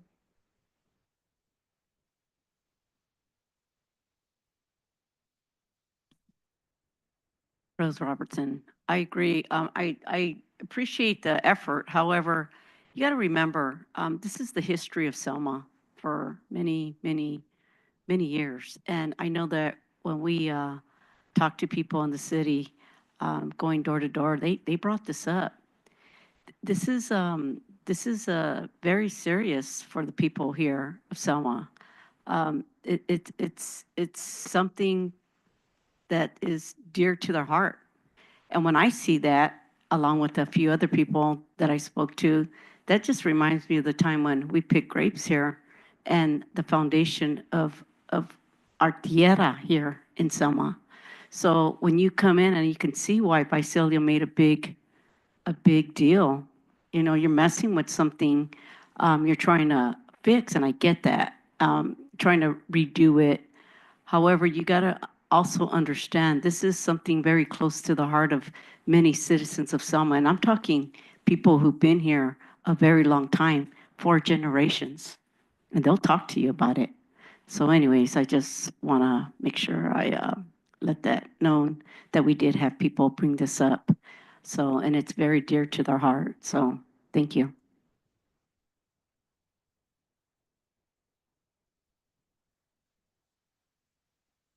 Anybody online or on the phone with a comment? Some input about the seal, the logo? Mayor Robertson, I see no hands raised. With that, we will bring the matter back. This is not a discussion item. This is a consideration of a resolution, so there'll be a vote on this. My opinion, I don't think we're there. Do we have any other council input at this time? Do you have go ahead. input? Go ahead. So I'm not sure if everyone had an opportunity to come and sit with Alicia to go over what the different colors and the strategies and everything like that. But the way that I see this, and it's more of a, for the future, is this is antiquated. So if we're trying to bring new businesses and I get the history, and so that you try to capture the history of what the citizens see. But I've gone through logo implementations in my previous position, and it really does make a difference when you're going out there to do marketing and bringing in new business and new developments and whatever it is. And so you do need something that has like a better perspective of what your city is, and bringing in the new. I get it. I was picking grapes myself. I was out there in the fields, and I understand what that means. My family, has been doing that for years before I started. And so I get it. We want to keep the sense of that.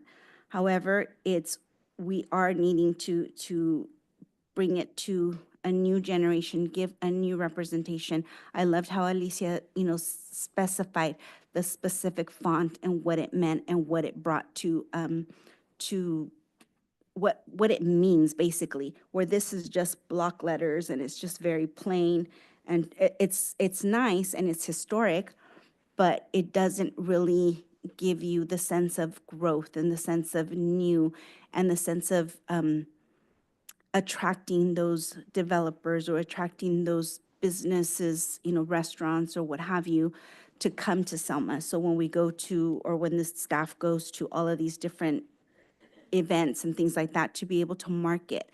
And that's what it is trying to market our city to bring, the prosperity that we're trying to do. And the unity of having and I'm reading off of the purpose, because it really does go into that, right? It is the prosperity and meaning let's bring new growth, unity to unify or unite, having, a standard, because we've been, what is that, mosh podging it or whatever for many years. And, really bringing strength, really bringing the strength to the city to say, this is us, this is our representation. And so, again, thank you, Alicia, for, taking the time to sit with me and explain this to me and, taking into consideration, even like the purple color. I was like, yeah, no, that has a little bit of a, blue hue in it or whatever I said, a gray hue. So, I mean, for me, it's a really great step forward, and I really wish that all council would have had an opportunity to sit and give their opinions so that way we can, not have you go back to the drawing table again, because I'm, like I said, it really is something that is, for uniformity. I think it's a good step. I want to make another comment. And this is because when I first walked in and I noticed that bulletin there for that, and I looked at it, and this is just me because this is what I look at. It's very nice. However, you don't put black as a background because you can't see your purple. You need something to pop, and that does not pop.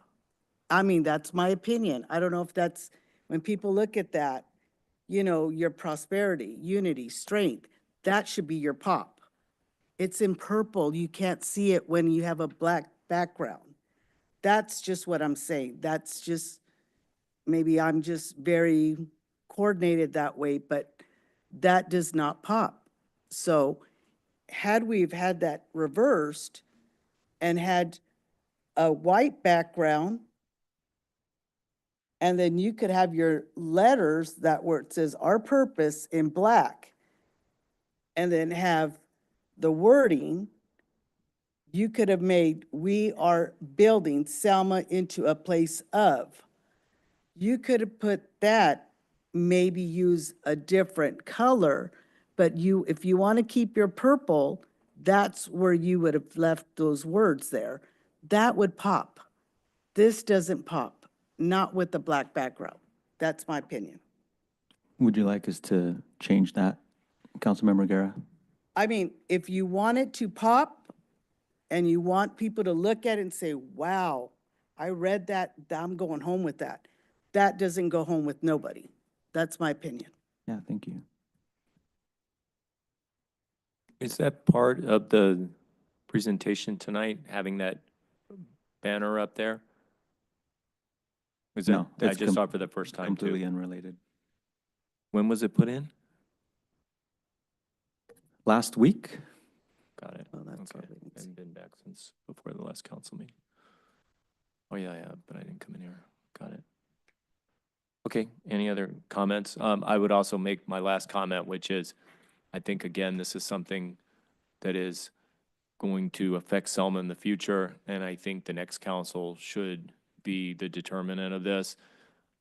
We are considering it tonight. As the council member said, we are all looking at it as a group, and the images tonight and having a group edit, which is ultimately what gets the job done. And, we have a couple here who are going to be on the council here in a few weeks, who are no doubt looking at it as well and probably looking at how they would edit it also. And we've got people watching tonight doing the same thing. I would love to hear from more of the residents about this final product tonight too, which I'm sure we will with the events coming up. There are a lot of folks that come out from the town. And I get to talk to them, and other council members do too, who like talking to the people, getting their opinion. So I'm going to make a motion to table this. I think it's a good start, but I don't think we're there yet. And I would like to involve the next council in this. Is there a second for that I'll motion? second it. Call the roll, please. Mayor Robertson, Yes. Councilmember Guerra, Yes. Councilmember Mendoza Navarro, No. Councilmember Trujillo, Mayor Pro Tem Cho, No. Okay, is there a motion? Another motion? So is the motion to adopt and approve this city logo? Is that what? Okay, so I'll make a motion to adopt. Is there a second? I'll second it. Call the roll, please. Councilmember Mendoza Navarro, Yes. Mayor Pro Tem Cho, Yes. Councilmember Guerra, No. Councilmember Trujillo, Mayor Robertson. No. Well, now we'll take a 5-minute break and we'll come back and get through the rest of the agenda, which is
establishing a $5,000 revolving loan fund. September 16th, council actually asked for us to come back and reconsider the amount that we were obligating to this cause. The original obligation was 2,500. The council's recommendation was 25,000. And they also made a recommendation to see if on the first offense or first occasion that a property owner's property was graffitied or tagged, that Public Works could come out and actually do the removal free of charge. The discussion on this, the design of the program, it allows citizens that are going through a hardship the ability to borrow up to $300. The terms of that is anything from $0 to $150 borrowed. We've extended those terms. The original terms that we put forth was for a 3-month repayment. We've doubled that. We've extended that to 6 months. We've also increased the loan repayment for up to 300, so 151 to 300 would actually be 12 months to repay. The city will still go through the same process as discussed previously. This will be handled through Public Works with the assistance of Finance. This program will also work with citizens that if they borrow the money and they happen to come into another hardship and they're having a hard time repaying the funds, the city will work with them on a program of repayment to restructure that for them. In the case that we have a non-compliant resident that does not want to repay the funds and we go through that process, then it will become a lien on the property as dictated and put forth in the law and the municipal code. The fiscal impact to this would be a $5,000 one-time allocation from the general fund to allow for this program to initiate. And the recommendation at this time is to approve a resolution to establish a $5,000 revolving graffiti fund. I'll take any questions. Thank you, Director. Any questions, Board Director Hahn, about this very important topic?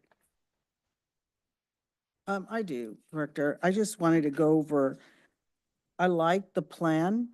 I just don't like some of the execution. I think that we need to really consider if a person can't pay you the first 12 months, there's a reason, okay? And I'm talking about, especially if it's an elderly, a disabled, a veteran, something. And then to say, well, we'll extend it another 12 months.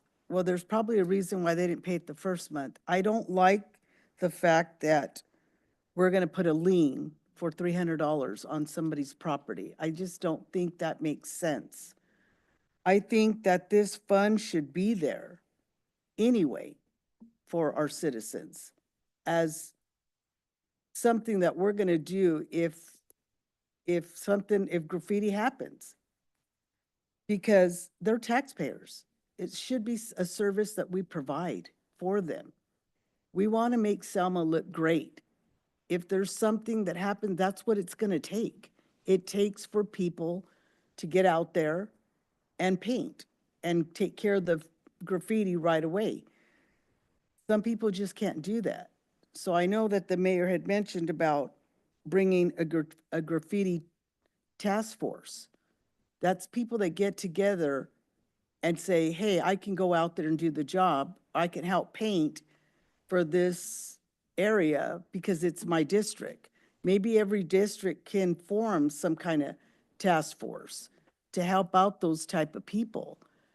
I think that we could if we can implement some more of that type of wording in there, because we have a beautification task.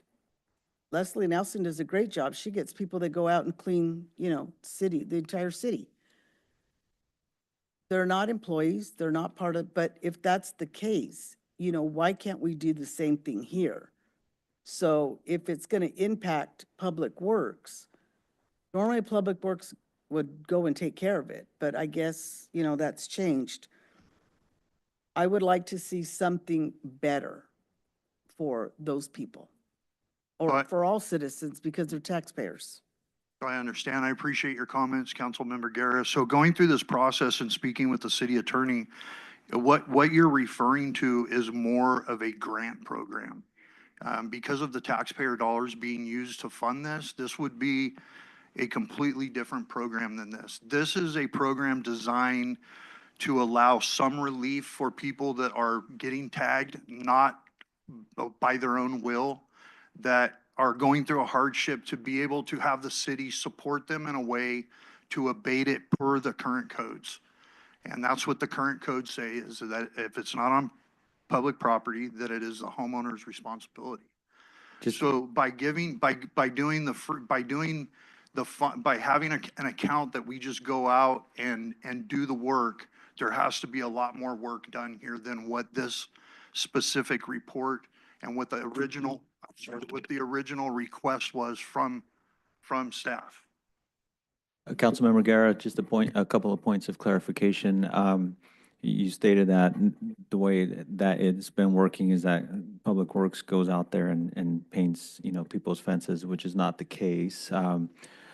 If it's on public property, a city's property, then Public Works will go out there and take care of it. If it's on private property, normally our code enforcement team goes out there and speaks to the property owner, informs them of the responsibility to address the issue, and then we work with them in any way that we can. Our Public Works Director, Mr. Hahn, has been very proactive in securing paint for folks from Home Depot and Ace, and that's been very successful. And I think that if, and to your other point, I'm sorry, about the liens, the staff report makes very clear that if somebody is not repaying for any reason other than financial hardship, then we would pursue a lien. If there is a financial hardship that's keeping them from paying, we're going to work with them. I mean, lending out $300 to a citizen and not getting it back in a year or two is not going to have a significant effect on the city, and it would probably have a more negative effect on the citizen if we were to pursue them legally for that, which is in no way, shape, or form our intention. And that's why in the staff report we said for other reasons other than financial hardship, we would pursue the lien. But back to Mr. Hahn's point about the potential gift of public funds. When the city attorney analyzed the matter, that was the opinion that she gave, that we don't want to create a program that has that perception or even has the actual mechanism of gifting public funds. This is a good medium where we're essentially granting it and allowing them to repay at their own pace without necessarily an undue hardship being placed on property owners for something that happened that's outside of their control, essentially. And just to clarify as well, we would continue to be proactive in terms of trying to find ways to lessen the burden on citizens continually. So continuing to secure paint from our local paint providers, coming up with with different landscaping codes that could conceal exposed fences that are probably targets for graffiti. So there's a lot of things that we can do to even minimize people's needing to use this fund to begin with. So it's a multi-pronged process. Any other council members with comments at this time? I'd just like to give you a thank you for the work here that you took all our information and you provided it. I know that in the future we'll be moving and maybe getting more feedback. I think there is good communication. I think that there's a lot of organizations out in the Selma that actually would participate and help and help out the community. So I think it's a good step forward for our city. So thank you for the presentation.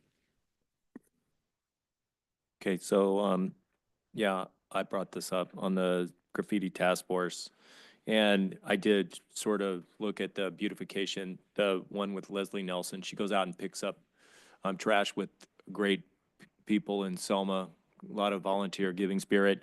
And why couldn't we do that on graffiti too? Phase 2 beautification. Someone perhaps in each district, each of the 4 districts, goes out and looks for this graffiti with of course, the legal ramification that being 2024, you have to get permission from the property owner to paint that. So that takes me kind of back to the first part, which is it's my opinion that Public Works should go out and remove that for the homeowner if they are tagged. It's been my opinion in a related matter that if someone dumps a mattress or a washer and dryer decrepit in someone's alley behind their house and through no fault of their own, the city via Mid-Valley should go out and pick that up free of charge on a periodic basis. I think these are the kinds of services that are not free of charge. I think we pay for them with our taxes indirectly. And so I think we are funding them. And I think that's an important part to remember that, you know, in terms of beautification, we want to set the example. We want to raise that bar for citizens. And I think we want to be the ones to show, hey, we'll step up too.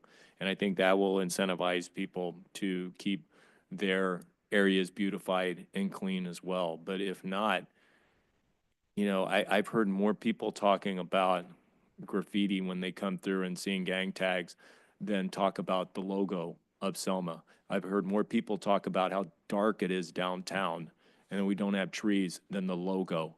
And I think these are meaningful things that we can do, that we need to do as a city. And graffiti abatement is one big way of beautifying our town and making it attractive to others. We only get a few people, I think, LA and San Francisco brokers who come looking for the next spot for In-N-Out Burger, but we get a lot of people from Fresno and Visalia and Hanford who look at Selma and they drive through, and there's people like us, you know, regular people who are looking for a spot for their business. And if they see graffiti, that's a mark against us right there, a mark that's needless. We don't need that.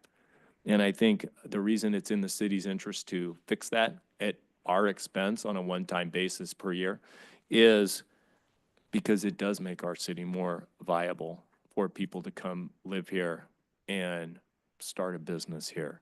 I think it does pay off indirectly in other ways, and I think that's why it's financially remunerative, financially beneficial to our city to have Public Works provide this service for our citizens, like I say, on a one-time basis without being taken advantage of.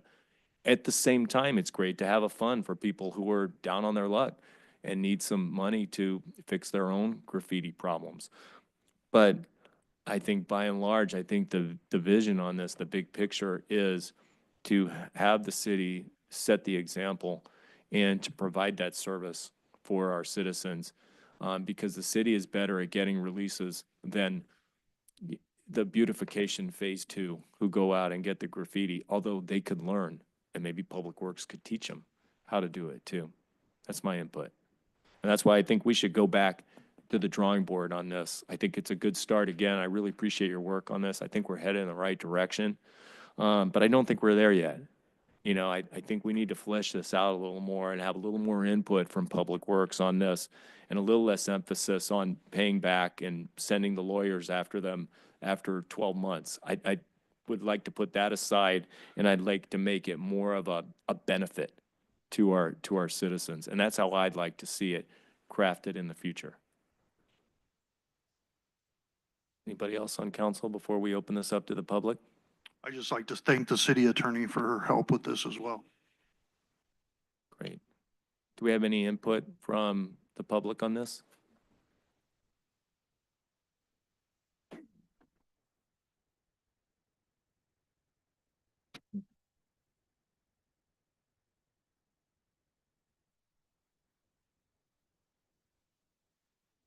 Santiago Segura, 2209 Thompson.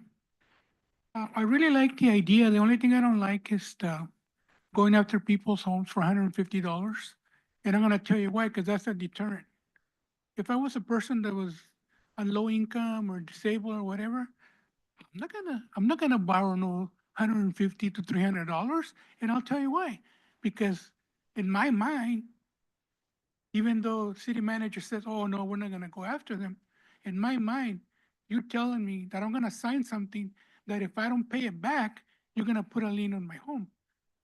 How many people are gonna avail themselves of this program? It's a deterrent. It's not a benefit like the mayor wants it to be. It's gotta be a benefit. And if the city doesn't wanna do it, we'll do it ourselves. We've done it before, you know? last time we went, a couple of people out of their own pocket donated 5-gallon buckets. As a matter of fact, we have a lot left over. Just let us know. There's a lot of citizens, business people out there. The owner of Rodolfo said, you know what? You need help, you call me, and I'll be out there with a brush or roll or whatever. You know, nobody's gonna use it if you threaten them to take away their home for $150. I know I wouldn't. Or they just say, you know what? Do whatever you gotta do. Or just call us, hey. We're the graffiti busters. Who are you gonna call? Graffiti busters, right? That's us. I mean, come on, let's be real, guys. Really? Put a lien on somebody's home for $150. That is the most ridiculous thing I've ever heard. I don't even know who came up with that one or where they got it from, but it cannot be legal, really. We're gonna be the laughing stock of every other city around here. If you think about it, why don't you do a survey about that and let the citizens tell you what they think about your $150 lien? Let's do a survey. All we wanna do is do surveys all the time. Let's do a survey and see what responses you get. You'll be pleasantly surprised that people are just gonna laugh at you. That's what's gonna happen.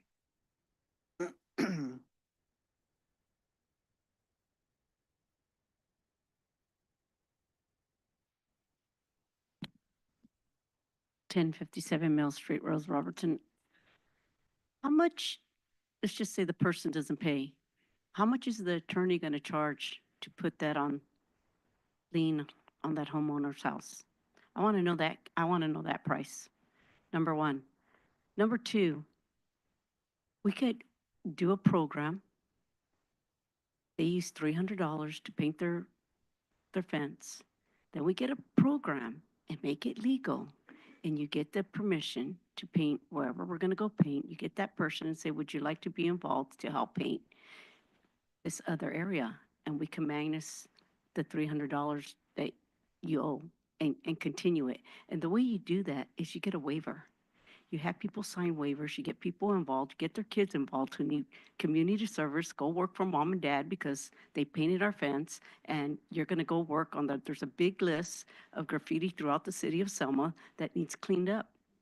And we got a list going. And then guess what? Work ethic comes in for these kids as well. There's so many ways than to just threaten the homeowner. We need to come together and find ways and creative ways, just like the shelter. When we did Second Chance, every city came to us and said, how did you do this amazing program? How did you guys do this? Every neighboring city came and asked. This is going to be the next one. Graffiti, how to clean up graffiti and get everybody involved and be united. That's how we become united. Thank you. Council, just to clarify, if there is a concern about the liens, council can always change that and place a prohibition on any liens. I mean, that goes without saying for any funds that the city loans out. It's not specific to this program, but if you'd like to keep that from becoming enforced, then you certainly have the power to do that. So we can take the wording out Yeah, absolutely. or adjust it, okay. And it's just in the staff report. There's nothing in the resolution that adopts that. But you can specifically say no lien shall be placed on any homeowners or things like that. Is that correct, City Attorney? Correct. Okay. Stella Ramirez, Selma, California. I came up here for the same reason. So there is going to be a lien then on the $150 or $300 or not? That's where I'm confused. Because he just said that they can reword that on the The contract. way it was presented. I'm sorry, what's that? That's the way it was presented, but it could be changed. Oh, according okay, to the okay, because city I was gonna manager. say that that's ridiculous. You know, for $150 or $300 paint, and you're taking away a $300,000 home? No, that's so wrong in so many ways. And again, for the attorney to be involved in this, to say, okay, that's okay, it's not okay. You do have a lot of people that are veterans, elderly, seniors, people that are disabled that can't afford that. And I think that it's a great idea to have, citizens involved to go out there and to be able to paint these fences, because the last time they did it, there was people that went on social media and say, oh, why didn't you tell us you were going to do that? We could have gone up there to help. Anytime you guys need help, let us know. So there is a lot of citizens, good citizens out there that are willing to help out. And I say that that should be open to that, to say that, City Hall will be providing the paint or donors or something like, something like that, because we do, like I said, I just said earlier, we pay a lot of taxes now more than ever. So I think that we deserve that. We deserve the paint, at least. We can get the help. We just need the paint. And I think that that would resolve this issue. Thank you. Question, if paint, secondary paint or mismatched paint is made available to the city from, say, a hardware store, would that be the qualifies gift of public funds? If someone could go get the paint that was already reserved at one of these hardware stores, or is a gift of public funds involving money only in Yeah. this case? It only involves money in the general fund.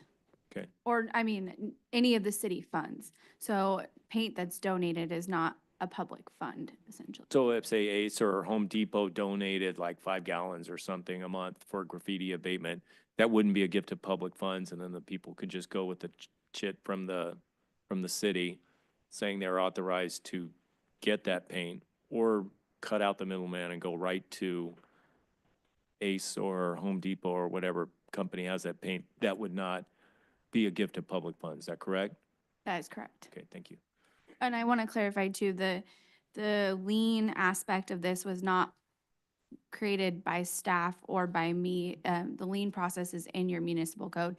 If you guys recall, a couple months back, you approved placing liens on the tax roll for multiple, $150 citations.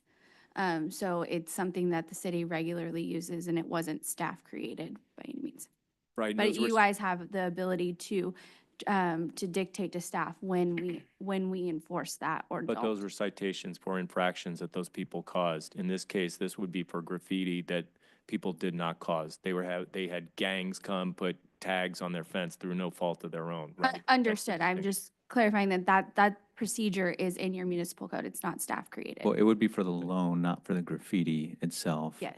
But again, council can waive that, the liens. Brian Ramirez. Yeah, it's very disappointing to hear that a lien, would be placed because of the whole graffiti. What, $50, $100 for a bucket of paint? It's not fair. I was just hearing right now what you guys are saying, but it seems like the wording is a little harsh, to say the least. For example, if somebody's home is already paid for, like like a singer, and they lose their home because they're not able to pay for the paint, you're gonna leave them in the street? That doesn't sound right. That's not what we're about. Selma is a community that comes together, that supports each other.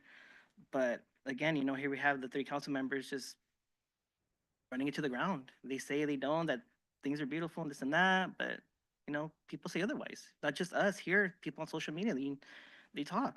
And it's very disappointing that, things like this happen, especially something that's so harsh like this, that you're willing to take away a home. I would hope, like the city manager just said right now, that the wording can be reworded and maybe find another solution rather than just taking away the home. But those are just my thoughts. Thank you. I also want to clarify for council too, that a lien does not necessarily mean that the city is taking away anyone's home.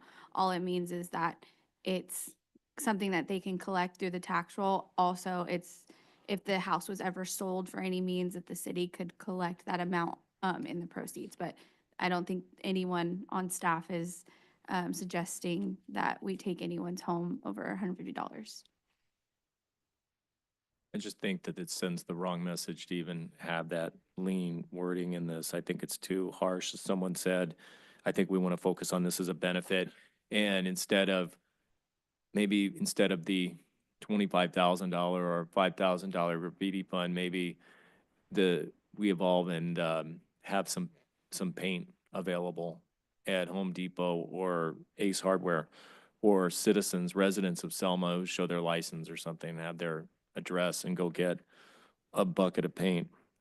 to cover up the graffiti, which is through no fault of their own. And I don't know how intense the verification process really should be, because the verification process will cost more money than the value of the paint in the first place. And the idea, the goal, is to beautify Selma, not to get lost in legal details or other details, but to beautify Selma and get rid of this scourge of graffiti. Because, I walked a lot around Selma. There's a lot of it around. And it, one of the speakers was correct. It doesn't take a whole lot to fix it. We don't want to make the solution. I think the point is we don't want to make the solution harder than the problem. Just leaving the problem alone. We don't want to make the solution more difficult. And this lien kind of puts people on edge. I think we need to remove that.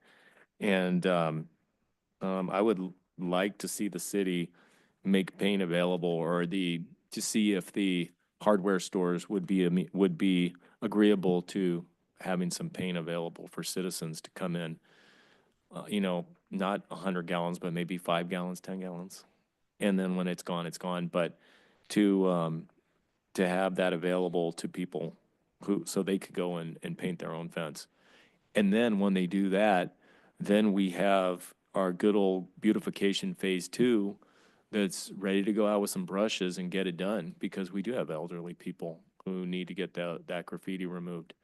And maybe they could go get the paint, and then the beautification team could come around to those folks who have the paint and get it done on a weekend. I'd do it. I'd be part of it. I know a lot of you would too.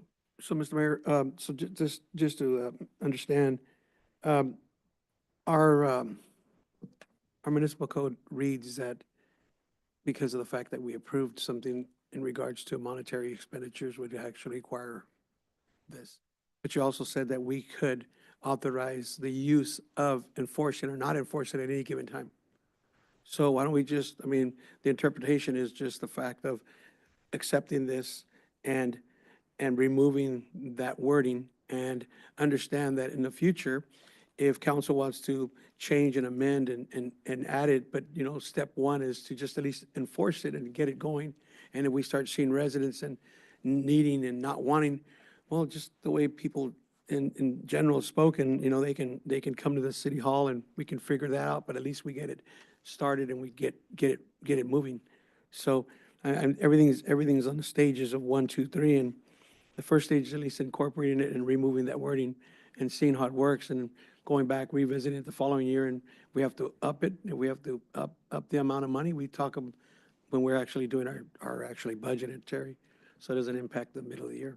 So then, you're saying here where it says any reason other than financial hardship, city will then begin a lien process. So we're saying it's hardship.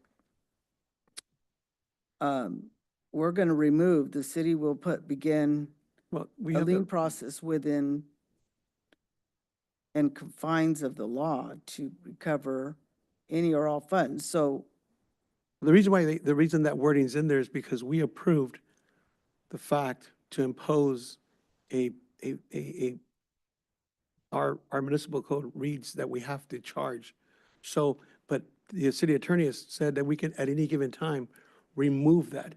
So let's just remove it and accept it. And then in the future, if we want to change it and add more money to it or reduce it or something, at least go back and talk to city staff and get it done. Because if there's more involvement, it might increase, it might decrease. okay, so we're gonna remove that then, is that correct, city attorney? If that's what council wishes, yes.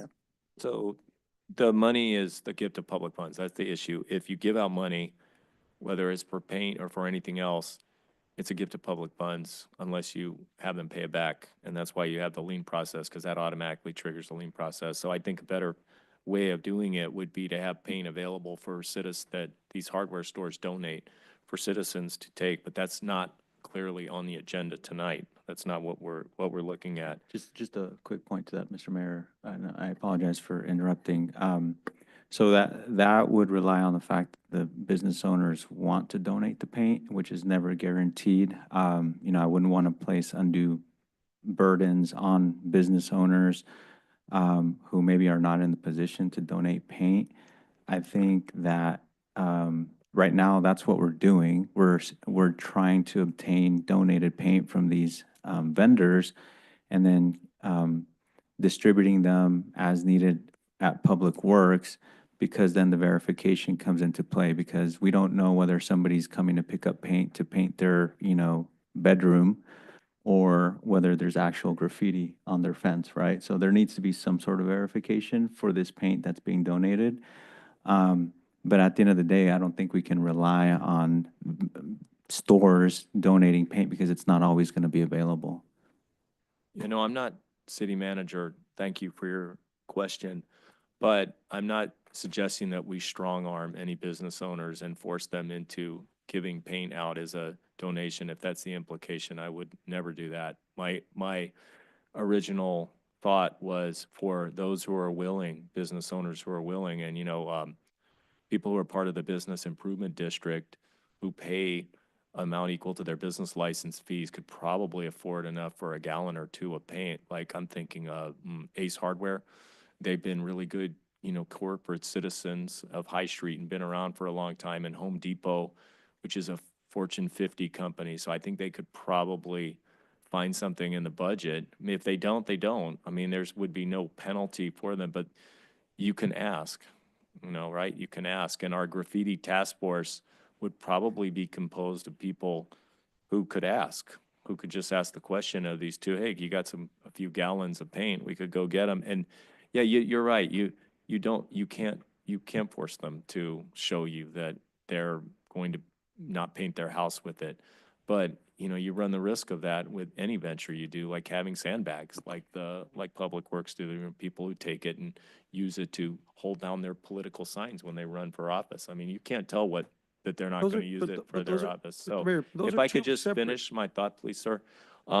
So what I'm saying is, I like this. This is a good start, but I don't think this is the final point of this program. I think it's money-centered and it's running into problems. I think we ought to find a way to provide the paint.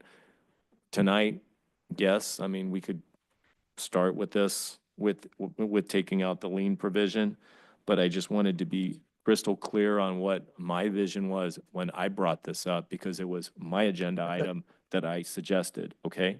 So that's why I'm clarifying this for the public. This is a public meeting, and that's why I'm clarifying it. So, if anyone has any other input at this time I before a do. motion is made, please.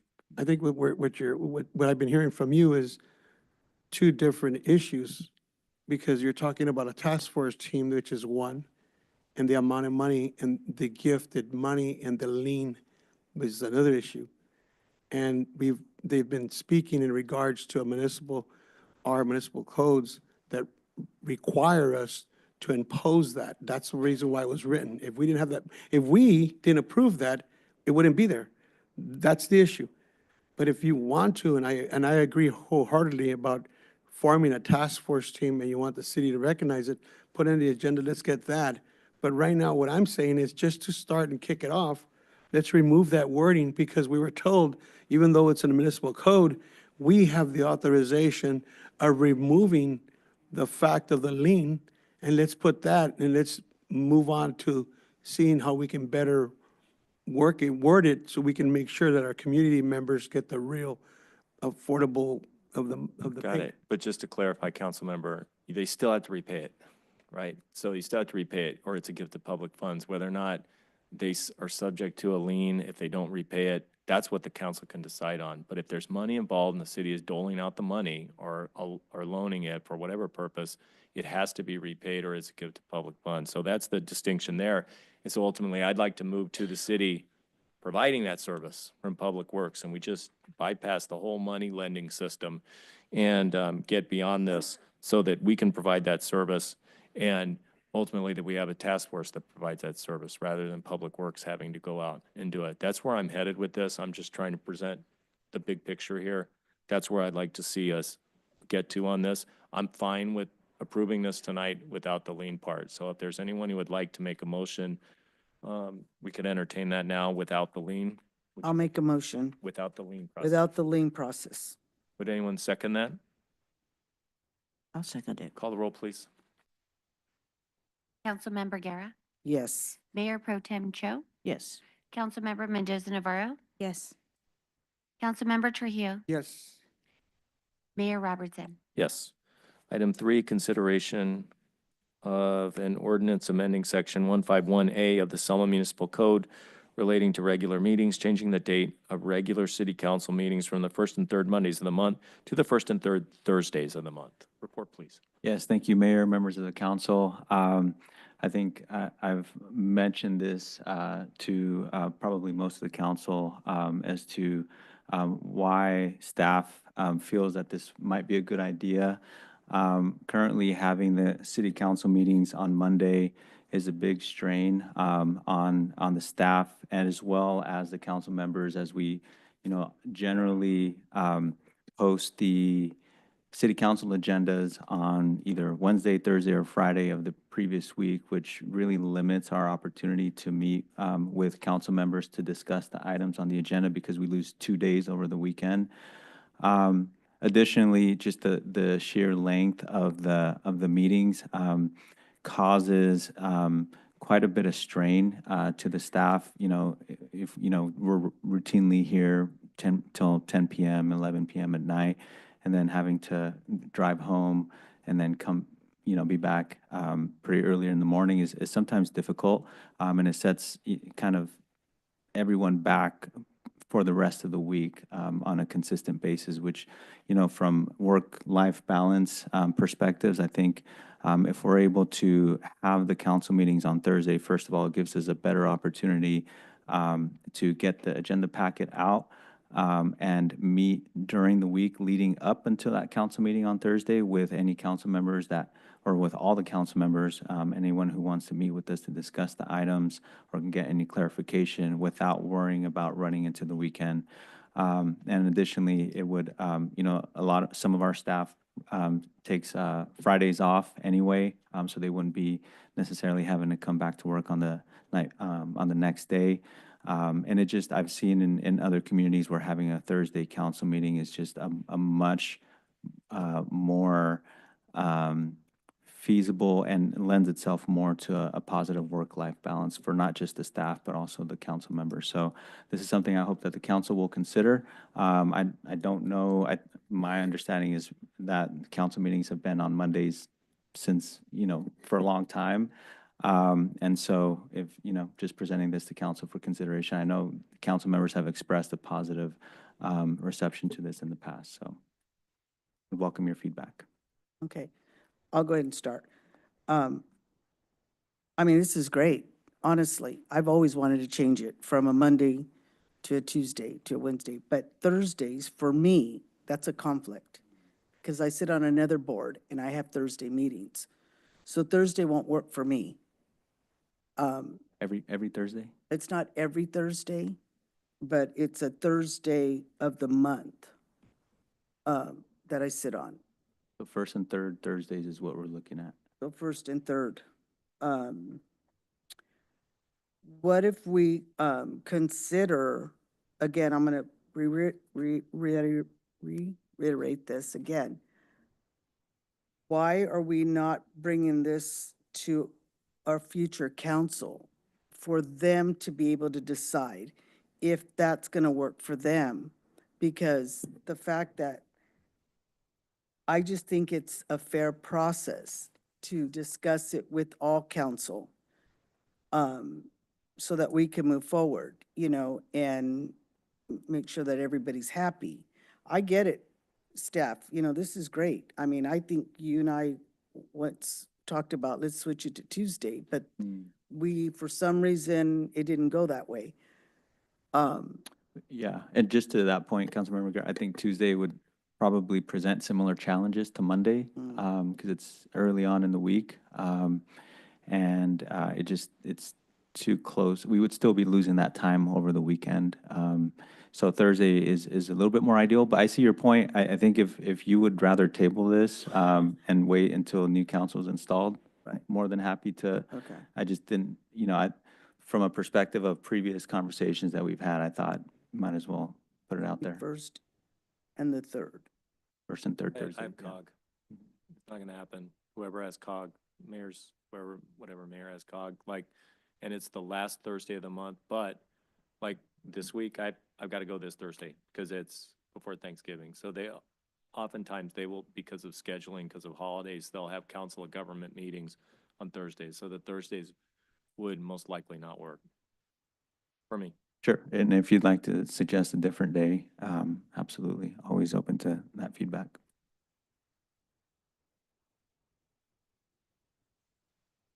Or council member has any input, we'll take input from the public.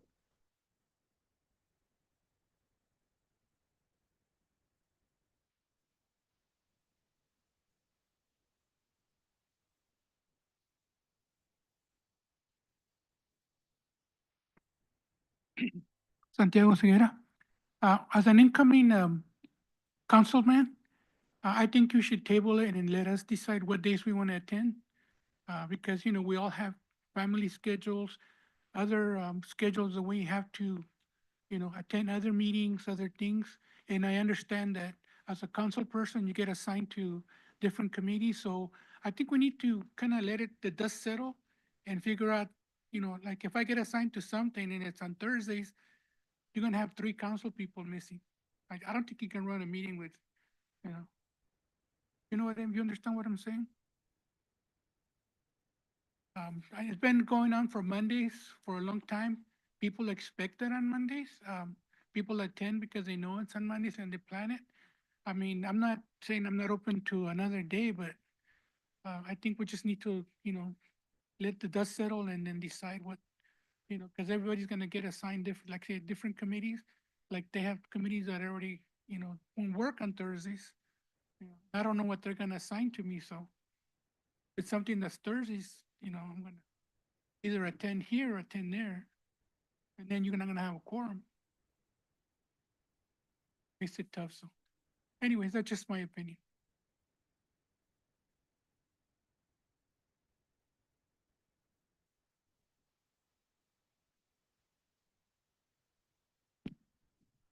Ten 57 Mill Street, Rose Robertson. I actually will agree that Mondays are hectic. However, I'm not up there. I'm not going to be the one up there. Um, but just seeing how hectic Monday is, I can see if people go on vacation, they can, you know, not have to worry about Monday. However, Thursday, that's close to the weekend.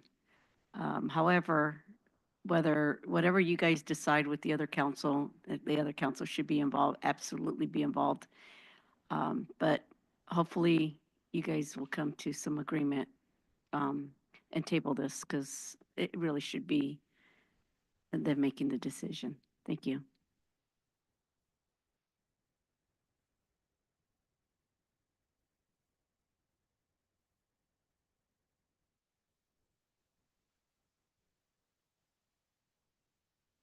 Jim Avalo, 1701 Dinuba. I know, you know, some of your councils, people up there serve on different boards, different days, Mondays, Tuesdays, Wednesdays, Thursdays. Or even the city manager, he has meetings on certain days as well, staff, you know, these guys in the bottom, fire department, police. I would probably take a long look at your agendas, all your staff members and that are here in the council meetings, and your city manager and your council people up there, what days you have available, because you guys serve on committees, so have to be here and as a body to decide how the city should be carried forward. So take a long look at that. I mean, I'm all for change. Don't get me wrong, but first we got to look at everybody's agenda as far as their board, what they serve on. You know, because you don't want to. Oh, I can't be here. I got to be over there. No, your job is here in Selma. Take care of business. Thank you. Anyone else? Anyone on the phone or online?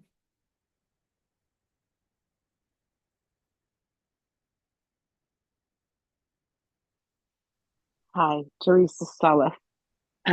I would very much like to see the council meetings changed from Monday. There's so many holidays that land on a Monday, so you end up moving those meetings to Tuesday anyway. And trying to play catch up on a short week is difficult also. A Wednesday or a Thursday would be ideal because it gives staff enough time to get the council agenda and packets out with plenty of time for people to go through them and be prepared for the meeting. As far as other committees or other meetings that people may have, as long as there's a quorum of the council, they can have a meeting. If you want to miss the council meeting because you want to attend a different meeting, that's your prerogative. But to not have it on a certain day because you may or may not have a meeting, again, it's as long as there's a quorum on the council, you can have your meeting. If there's something important that you want to discuss, you can ask that something be removed from the agenda and placed on a later agenda when that person can be present.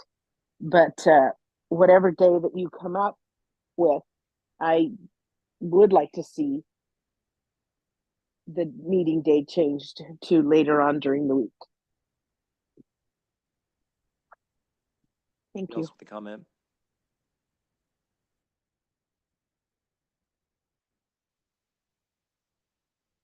I was just thinking Thursdays, also SKF just had a meeting on Thursday. The city was there.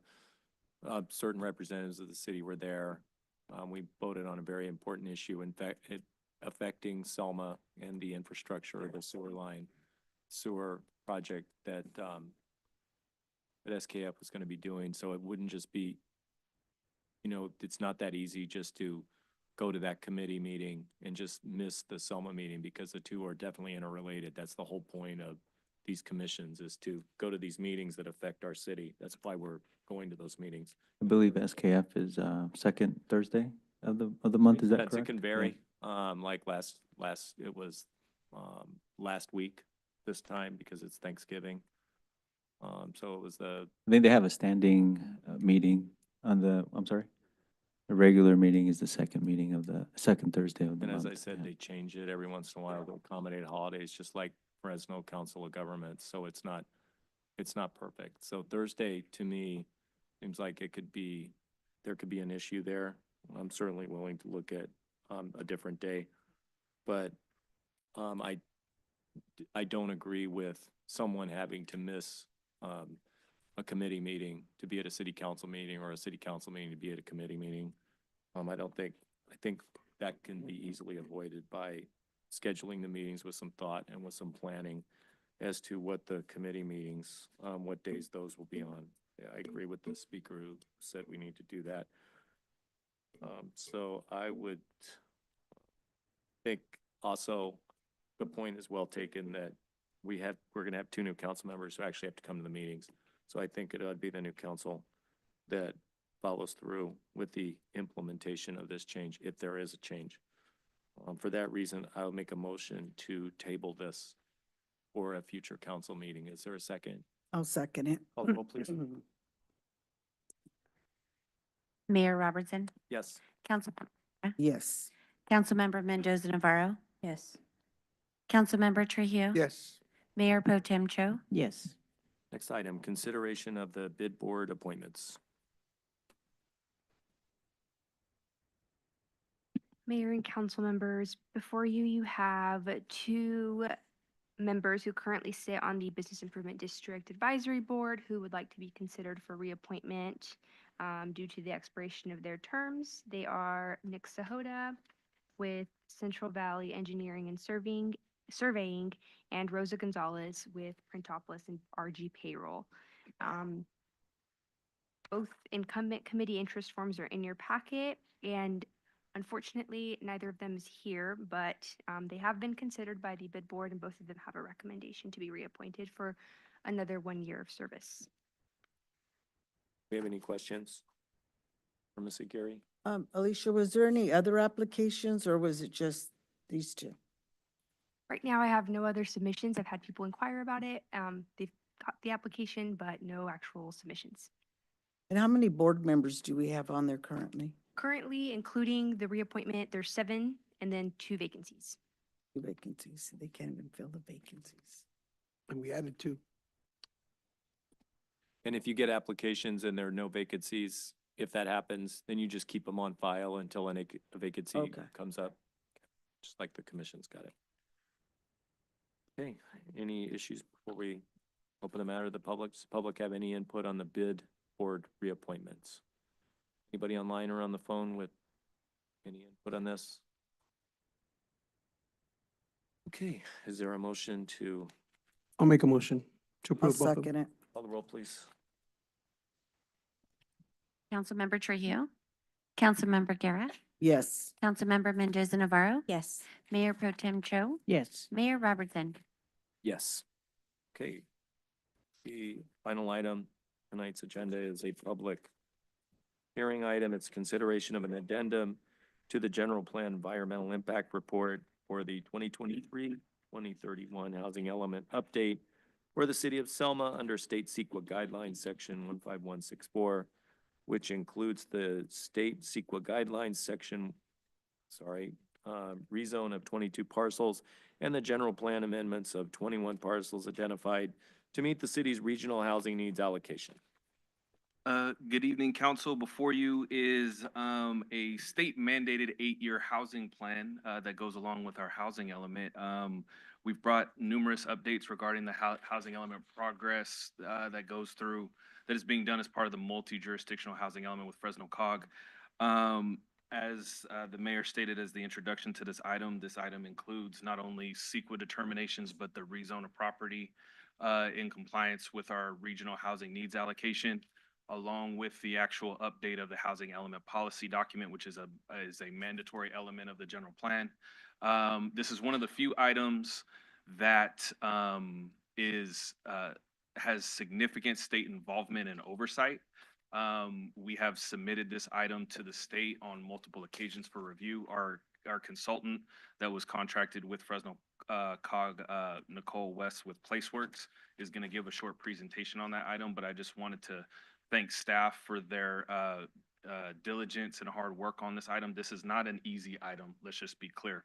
Dealing with the state of California on any item that involves both regional government, local government, and the state, and that type of coordination is not easy to complete. So I wanted to again commend staff along with the consultants to complete this item and introduce Nicole West with PlaceWorks to give a short presentation on this item.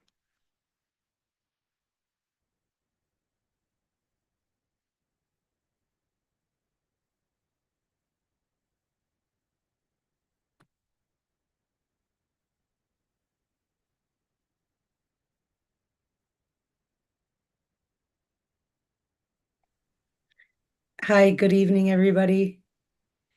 Can you hear me? Yes. Okay, great. Thank you. I'll share. Oh, I need to request screen sharing, please.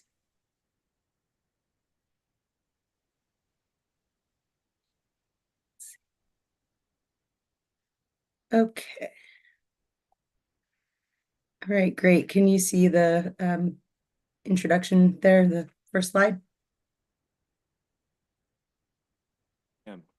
Okay, great.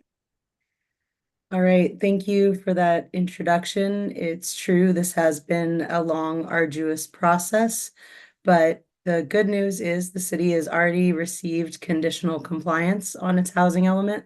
So we're really close to the end goal here, which is that final certification. So I'll introduce what the housing element is today. Sorry, let's go to the agenda slide. Huh? Why isn't it working? Sorry, my slides are not advancing. There we go. All right. I'll give you an overview of what the housing element is and the outreach that we did as part of this process. I'll describe the regional housing needs allocation, which is known as RHNA. I'll talk about your housing element programs the review process with housing and community development at the state, the environmental review and the schedule, and then the recommendation from staff. So as Jerome mentioned, this is one of the 8 mandated elements of the general plan.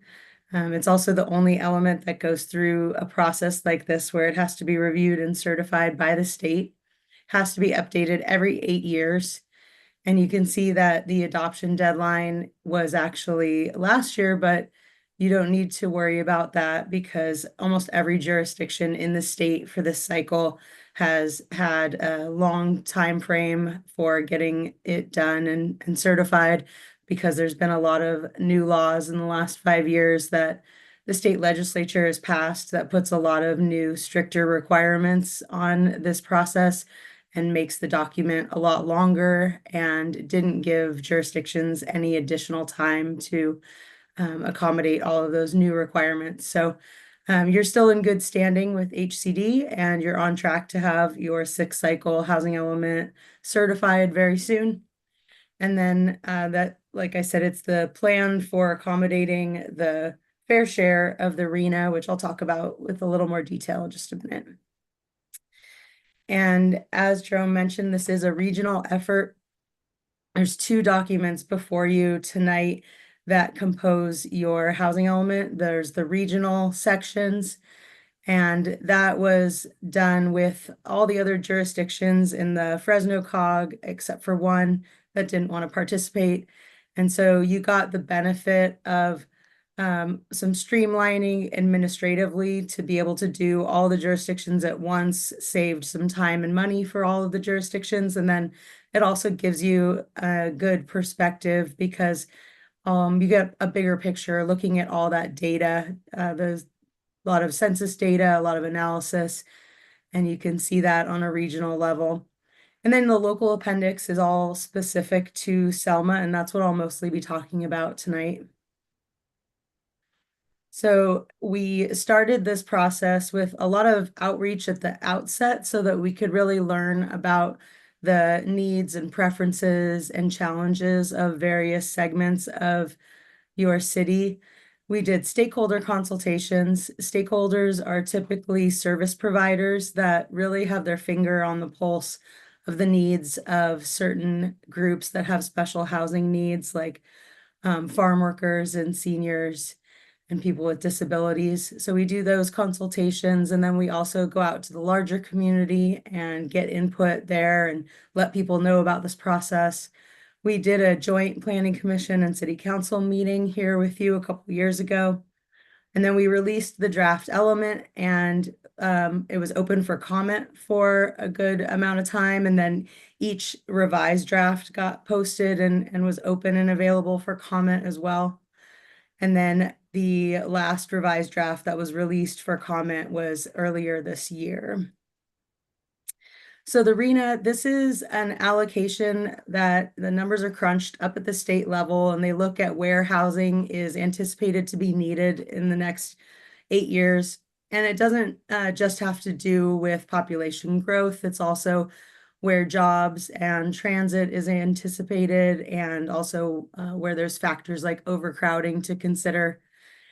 And so you can see these are the numbers that they came from the state. They go down to the COGs in each region, and then the COG is responsible for allocating them to all of its members. And this is the number of housing units that the city needs to show that there's land available to build and there's programs to encourage, but it's not a mandate to build. The city's not responsible for actually building the units. So we look at things from the perspective of different income groups because, as I'm sure you know, there's a limit on what you can afford if you're in a certain income group. And so the state requires that sites are available to meet the needs of the different income groups. They associate density with affordability. And so that's how you determine which sites can be used in your to meet your lower income RENA. Anything that can allow a sufficient density to accommodate apartments and things like that is assumed to be able to be built at a price that's going to be affordable for a lower income household. So next to the income group column, you have a column for the RENA allocation number, and that's the target that we need to show that there's adequate sites to meet. So we first look at what's zoned already that can work for these different income categories. And then we look at what projects are pending and how many accessory dwelling units we can assume, which aren't tied to a particular site. It's just saying generally we anticipate there's going to be some accessory dwelling units. And then in the case of Selma and some other jurisdictions that don't have adequate zoned sites, we look at the rezones. And in this case, you can see that's providing much of the total capacity. And the surplus is a little bit slim, which you might have a little concern for if you're concerned about no net loss. But in actuality, I think you're in great shape because we weren't able to count a number of projects and annexations that are anticipated because they just didn't meet the strict requirements from HCD to be able to count them towards the RENA. However, once those do get built and they come in and meet the criteria for the lower or moderate income group, you will get credit for those on your APR or your annual progress report that you submit to the state. So with that, you can see that there's actually a pretty good cushion for meeting the RENA and being able to have that wiggle room that's important for things that happen throughout the planning period. So rezones are pretty important here. We've got them mapped for you. This is the northern area of the city, and you can see the rezones there. And then the southern areas of the city. So next, switching gears to talk about the programs. And this is a pivotal moment in the process where the focus goes from drafting the document and getting the document approved and adopted and certified to switching over to implementing the programs. But this, the city has already been working on a lot of these initiatives. And so some of these things have already been accomplished. There's a lot of progress that's been made. For example, the objective design standards, which is on the next screen, program 23. And then also the city has encouraged the permitting and development of accessory units. That's part of program 13.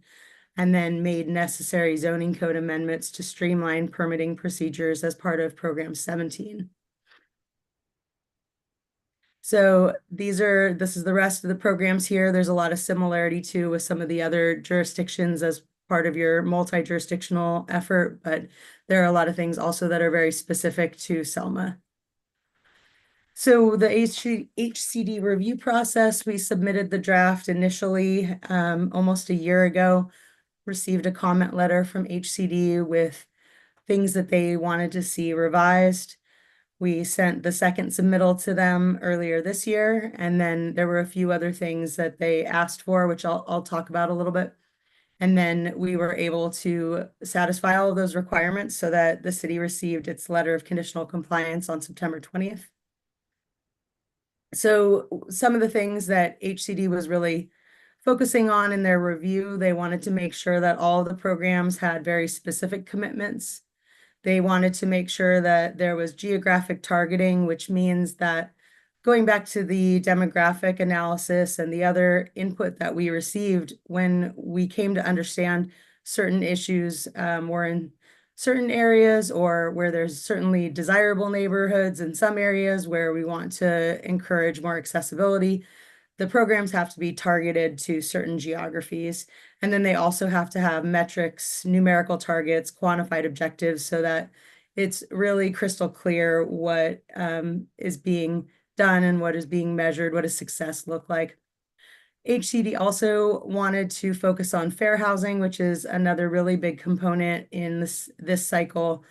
There was a big new law with a lot of requirements related to fair housing. And so the programs kind of have these 4 different strategies for facilitating fair housing. Mobility refers to whether you can move to a neighborhood of your choice. say your family is either expanding or shrinking and you have a different need, can you move to a home in your neighborhood if you would like to? And then choice and affordability means promoting housing production with conventional and creative solutions. And then place-based strategies, these are the ones that a lot of people in this cycle are kind of scratching their heads and wondering, why in the housing document do we have all these things that have to do with bike lanes and other things? But, it's part of the whole package of making sure that certain neighborhoods aren't being left out when it comes to infrastructure improvements and beautification. And then displacement is another big important strategy as far as protecting existing residents from displacement. And then key changes that HCD wanted to see, they wanted to ensure that the programs addressed specifically the contributing factors that came as a result of the thorough analysis of the census data and other data sources. So these are somewhat similar to other communities. There's a lot of kind of contributing factors that do show up in cities all throughout the region and the state, but these are the ones that are specific to Selma. And then, as I mentioned, the part of the fair housing with place-based revitalization, these were some of the things that HCD asked for. They wanted to see better access to resources and neighborhood improvements in a variety of ways. And then finally, switching gears to the environmental document that goes with this, it's recommended that the city council find that this addendum is the appropriate environmental document. And then back to kind of talking about the schedule so that you can see this end game that we have here. We, after adoption, will submit the document back to HCD for that final 60-day certification review and anticipate that you'd be getting your letter of certification in late November. Actually, I'm sorry, we'll submit the document in late November. You'll get your official letter 60 days later, approximately. So the request then is that the city council conduct this hearing and adopt a resolution to approve the addendum, amend the city's general plan by adopting the housing element, and direct city staff to submit the adopted housing element for that final review. And then there is a little bit of language in the resolution about allowing staff to make minor administrative edits if needed for certification, because once in a while HCD comes back and they just want a little tweak here or there. And so instead of having to go through the adoption process, that's what this language allows for. So thank you, and I'm happy to answer any questions that you may have. Nicole, or all the cities, thank you for your presentation, by the way. Could you send this presentation to all the council members so we all have it? Thank you. And then, are all the cities on the same status with submitting their paperwork to the HCD for a November acceptance? Approximately, most of the cities are slightly ahead, but only by a few months. And then Fresno City and Fresno County are also still pending, and there might be one more. So you're like in the middle or sort of last 2/3. Thank you. Nicole, I have a quick question. I just would like to ask, you mentioned about the city staff would be able to edit if they need to. So if they do need to edit, does that still need to come back to council, or does that give them the approval to submit it with the edit? I can answer that one. For administrative edits, typos, anything that's not considered minor or revision that, council needs to weigh in on, like the revision of a policy, staff would be empowered to make just those revisions to get it back to HCD so it could be certified.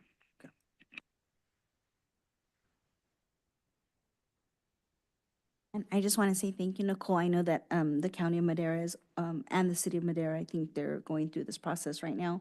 So this is actually really good information, because then I know and I understand what I'm, my portion for those elements. or those housing elements. So thank you for this information. You're welcome. And just looking at page 133 in this doorstop packet, I mean, we were given, is most of the zoning from R3 and R7 through 9 to R4? Is that pretty much it right there? So under the housing element, and Nicole can correct me if I'm wrong, the zone districts have to have a minimum of 20 units per acre, which is the R4 zone, which I believe was an update during the last housing element cycle that it was added to the, zoning ordinance. And in order for a property to be considered affordable for the purposes of RENA, it has to have that minimum of 20 units per acre. So all of the proposed rezones identified would be from whatever zone that they are, R17, R3, R2 would be to R4. And just for further, you know, information, staff did reach out to all the property owners and sent them notices of their property was being identified as a prospective rezone candidate. We did, speak to a few property owners and clarified why they had no issue with that. So staff did reach out to property owners to inform them of this process. Did it affect the value of their land? I mean, I don't believe it. It's hard to say. I think in terms of value of land, it's whatever the market bears. I mean, changing zoning from R3 to R4 is still multifamily. Maybe R1 to R17 to R4 allows more units and allows them maybe a different use than what was originally intended, single family versus multifamily. So that's really hard to judge. So the city sends out a letter, and then if it doesn't receive anything back, it just goes through with the process? I mean, we have the public hearings, we send the notices out, it's sent in the paper. We've had, I think, The at whole least, process. yeah, I mean, there's a public disclosure process we go through where we had a hearing at Planning Commission as well. All versions of the housing element, along with the proposed rezone sites, were placed on the city website for comment and open for the public to comment as well. So we went through a public notification process. We specifically informed the property owners that would have otherwise been directly affected by the proposed rezones as part of the process, and we were open to comments, and we made it known that this was happening. Refresh my memory. It's been a while since I looked at this. This doesn't obligate the city to put high-density housing on any of these parcels or the owner. It just says it's zoned for that if It's there is zoned, it's construction. zoned correct? R4, which allows for multifamily housing. If they don't want to put 30 apartments, they would still have to do whatever the minimum density of that property is under the zoning. Depending on the size, it could be a duplex, it could be a triplex, a fourplex, but they would be obligated to develop in accordance with the R4 zone district. And there was one more thing that I wanted to point out was the RENA numbers and the different AMIs, the different area median incomes. And so I did see that they had a little asterisk as far as what the Fresno County area median income is. And for a family of four, so a family of four is 87,400. And if only one person is working in that household, that means that that person is making $42.02 an hour. So what these numbers, how they're broken up is anything that's under 80% at 80 to 120 and then above 120. And so just so people keep in mind, because I know that there's been negative connotations about affordable housing or low-income housing, it's people that are making under 60, under the 87,400 for a family of four. Again, less at $42 an hour. Less than 80% is at 69,920. I'm sorry, 69,920, which is $33.61 an hour for if it's just one person. So I just wanted to put it out there that those are the families that we're looking into. So if you know anybody that makes less than that, that's who we're trying to help with these types of housing. So thank you.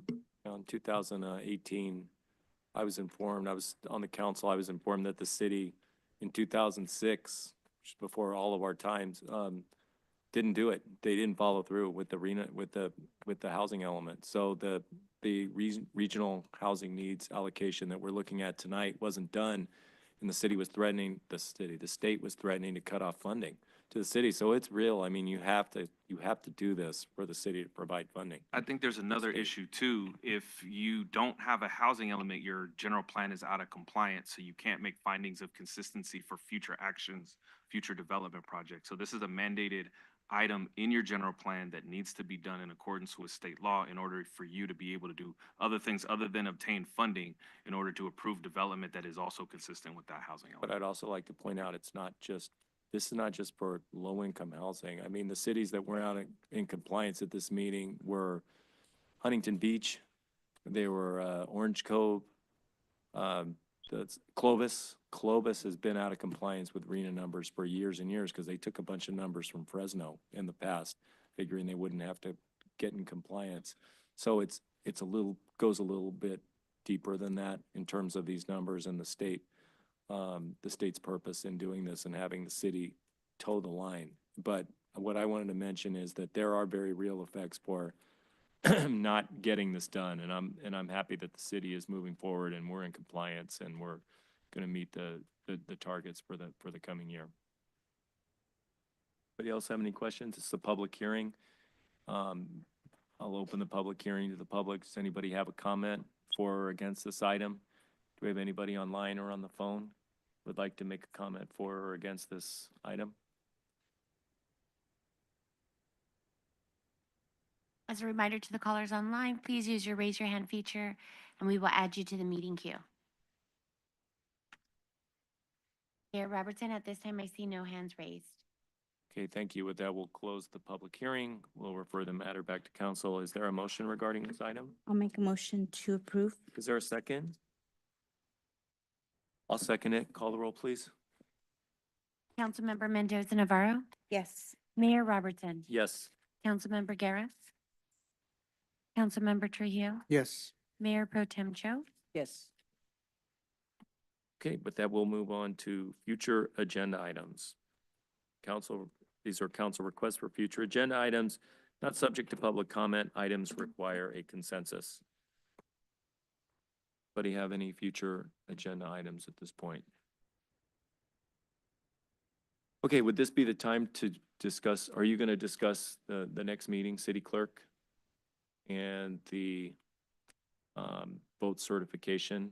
Because our next council meeting is scheduled for December 2nd, is that correct? Certification of the vote happens December 3rd.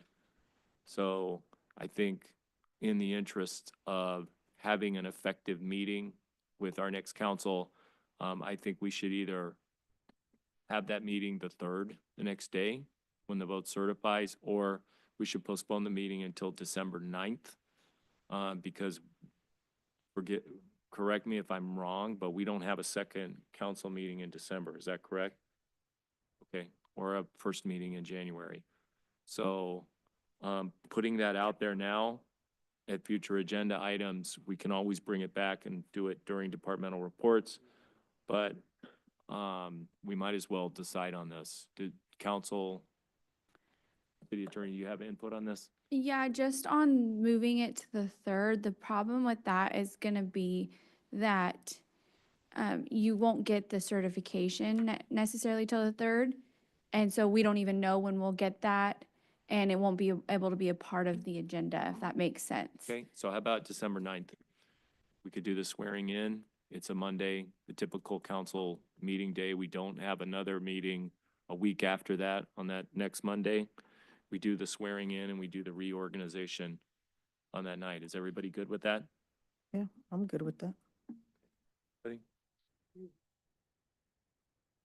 The second is a meeting where we have two council members who are going off. Why would we have another meeting like this? No, the certifications won't be done until the 3rd, so we would still technically be on council until that And you'd election be is. council members, but you're not going to be a council member It after doesn't the matter. certification. It doesn't matter. It does matter. This is, Yeah, because. There's a regular meeting. you There's a can't regular keep meeting making on December decisions for 2nd. future council member. You need to stop that. So we need to have a council meeting after the certification. And I have a right to bring this up. So I have a right to bring this up, which I'm doing. So we already had this meeting tonight. In the past, we've never had another meeting right before the certification where we have a council Exactly. that doesn't have standing. So shall we have when would you like? when Okay, would so you we're like to gonna have a two meeting? meetings then. We're gonna have one on the 2nd and one on the 9th. That's a waste of staff is. time, and it's a waste of the public's time. It's a waste of our time.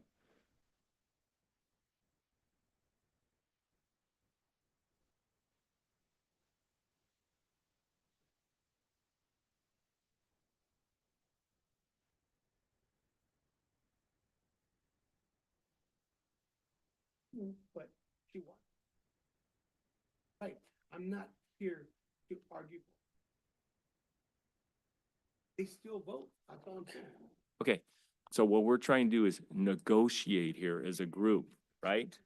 So how about if we negotiate when the meeting should be so that we have an effective council meeting with a council that's actually seated and representative of the voters? So we're hearing from Councilmember Guerra that you're good with the 9th? I'm good with it. Mm-mm. No. The second, no. And then you have another lame duck council meeting. What are you gonna try to put on the next agenda? You're gonna try to keep approving these things that the next council is just going to reverse? I mean, haven't you had enough of tonight? Let's do the right thing and let's have the meeting after the certification, so we seat the new council who can actually do things that the voters want done, not just you three. Enough of this. So let's meet, okay, so why don't we meet, if you don't want to meet the 9th, how about if we meet for the reorganization and the swearing in on the 4th? Or let's see, how about Thursday? Well, you can want to go, but we need to nail this down of our next meeting, and it shouldn't be December 2nd.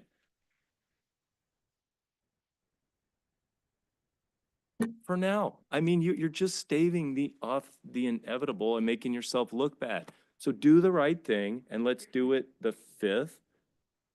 City Clerk, what's the 5th? Is the 5th a Thursday? December 5th. Okay, what if we did it December 5th, which is a Thursday, close to the weekend? I'm good with asking the that. council members. I'm good with Thursday then. Mayor Pro Tem Cho, are you good with Thursday, the 5th? Yes, because it's But after the it's not certification. certified, and you need to, what do you call it, agendize it 72 hours before, so you won't have the results yet until after the 3rd, or they have to be certified by the 3rd, but you still have a 72-hour requirement to agendize it, or 24-hour requirement to agendize it for a special meeting, because it's not a regular meeting. It would then be a special meeting. Is that correct? Yeah, it would be a special meeting, so you would need to publish 24 hours prior. Okay, and so can we do the swearing in and the certification at a special meeting? Yes. Okay, so then how There is a about December consensus from 5th? council. And if it doesn't certify, I don't know why it wouldn't, but then it would have to be postponed then, if the vote doesn't certify. There is no indication that the vote won't certify a month after the election, with all the votes counted as they were today. December 5th, I'm good then. Yeah, I'm good with the 5th. No. Just for clarification, I think at the last election, the certification happened in January. And City Clerk, could you confirm that? Not. The city council, The new council. the new council was was sworn installed in January. Thank you. We don't need to wait that long for that. Vote certifies on December 3rd. We don't need a council that is not going to be returning. To keep making these long-range decisions, that's the point. So December 5th is my suggestion for the next council meeting, to have the swearing in, the certification. Yeah, I'm good with that. Okay, Mayor Pro Tem, are you good with the 5th on a Thursday? Why not? No. Okay. No. No, okay, then we're we should having have a discussion. meeting. Yeah. Then we should. So okay. I don't hear a consensus, Councilmember No. Mendoza Navarro. After the vote is Councilmember certified, you are no longer Pro council Tem. members. So we will call a special meeting Yeah. and we'll do it ourselves. If that's what you want to do, you want to play it the hard way? You want to be Right, like just- this? I mean, Do it. who's, And we'll have another meeting in the end of December too, like you wanted to council, okay? That's right.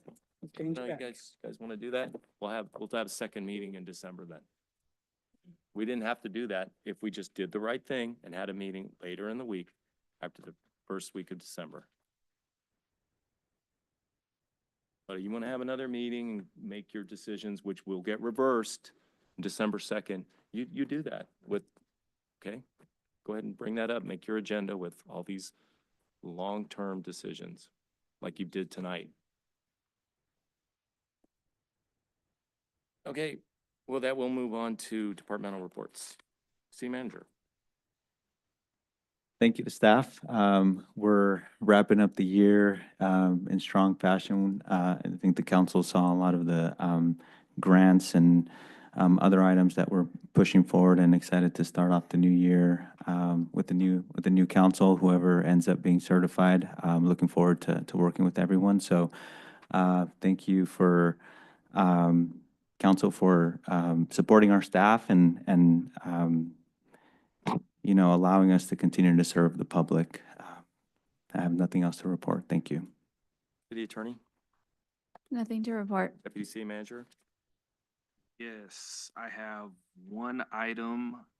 There will be a housing law presentation put on by the Central California Legal Services that will be here in the council chambers on Thursday at 3:30. That item is being funded and supported by Assemblymember Rambula's office. So we want to, with the housing element, we want to keep in the spirit of housing law and providing information to the public on what their rights are as tenants, home, and people that occupy housing. So that'll be here again in the council chambers 3:30 on Thursday. Thank you, Administrative Services Director. Good evening. We are currently in open enrollment for all of our benefits. It closes on December 6th. Should you have changes to the benefits, please contact HR. If you have no changes, no action is needed. Thank you. Fire Chief Webster. Good evening, Mayor and Council. My report for this week is that this Thursday, myself and Director Hahn will be having our first programming discussion with Griffin Structures regarding the design of the new fire station. City Clerk, Public Information Officer. Mayor, members of the council, public, and those viewing online. This week, the City of Selma has several important events scheduled for the community. We have a District 4 Town Hall meeting happening on Wednesday at 6 p.m. at the Salazar Center. A Town Hall meeting for District 4 residents to discuss improving traffic flow and safety at local intersections. This Town Hall meeting will, there will be translation both in Punjabi and Spanish. As Deputy City Manager Keen mentioned, on Thursday, we will be having the housing law presentation, and there will be bilingual services available for that here at City Hall. And on Saturday, we will be hosting the free community cleanup event that will be held at the Selma Public Works Maintenance Yard from 7 a.m. to 2:30. Next week, City Hall will be closed from Thursday and Friday for the Thanksgiving holiday. And on Wednesday, we will be hosting the Thanksgiving Senior Luncheon at Portuguese Hall. A pre-registration is required, and those are still being taken now. That's all I have for everyone. Thank you. Thank you. Public Works Director. To report tonight. I'm excited to say that last week, my parks crew got to go to Tulare to compete in the CPRS annual Parks Rodeo, and we took first place. Right. Congratulations. So we have a plaque coming. Thank you. I'm sure my guys would really appreciate if you see them around, just tell them, hey, great job, because they went down there to win it. It was a serious thing, and it was pretty exciting. I didn't get to attend, but saw a lot of cool pictures. So kudos to our parks crew. Nothing else to report. Awesome. Good job. Good evening, Mayor, members of the council. In front of you have the October DOJ Part 1 crime statistics, as well as our animal services statistics for the month of October. If you have any questions. Additionally, I think it's been about 6 or 8 months ago, we assigned one of our detectives to the Operation Safe Streets Task Force, which is coordinated through the ATF federal agency. And we've been very successful with that assignment, so much so that recently 2 of our career criminals that are from Selma, their cases were picked up federally. This is a huge accomplishment because the feds have the ability to put a lot more strain on these career criminals. So we're extremely excited.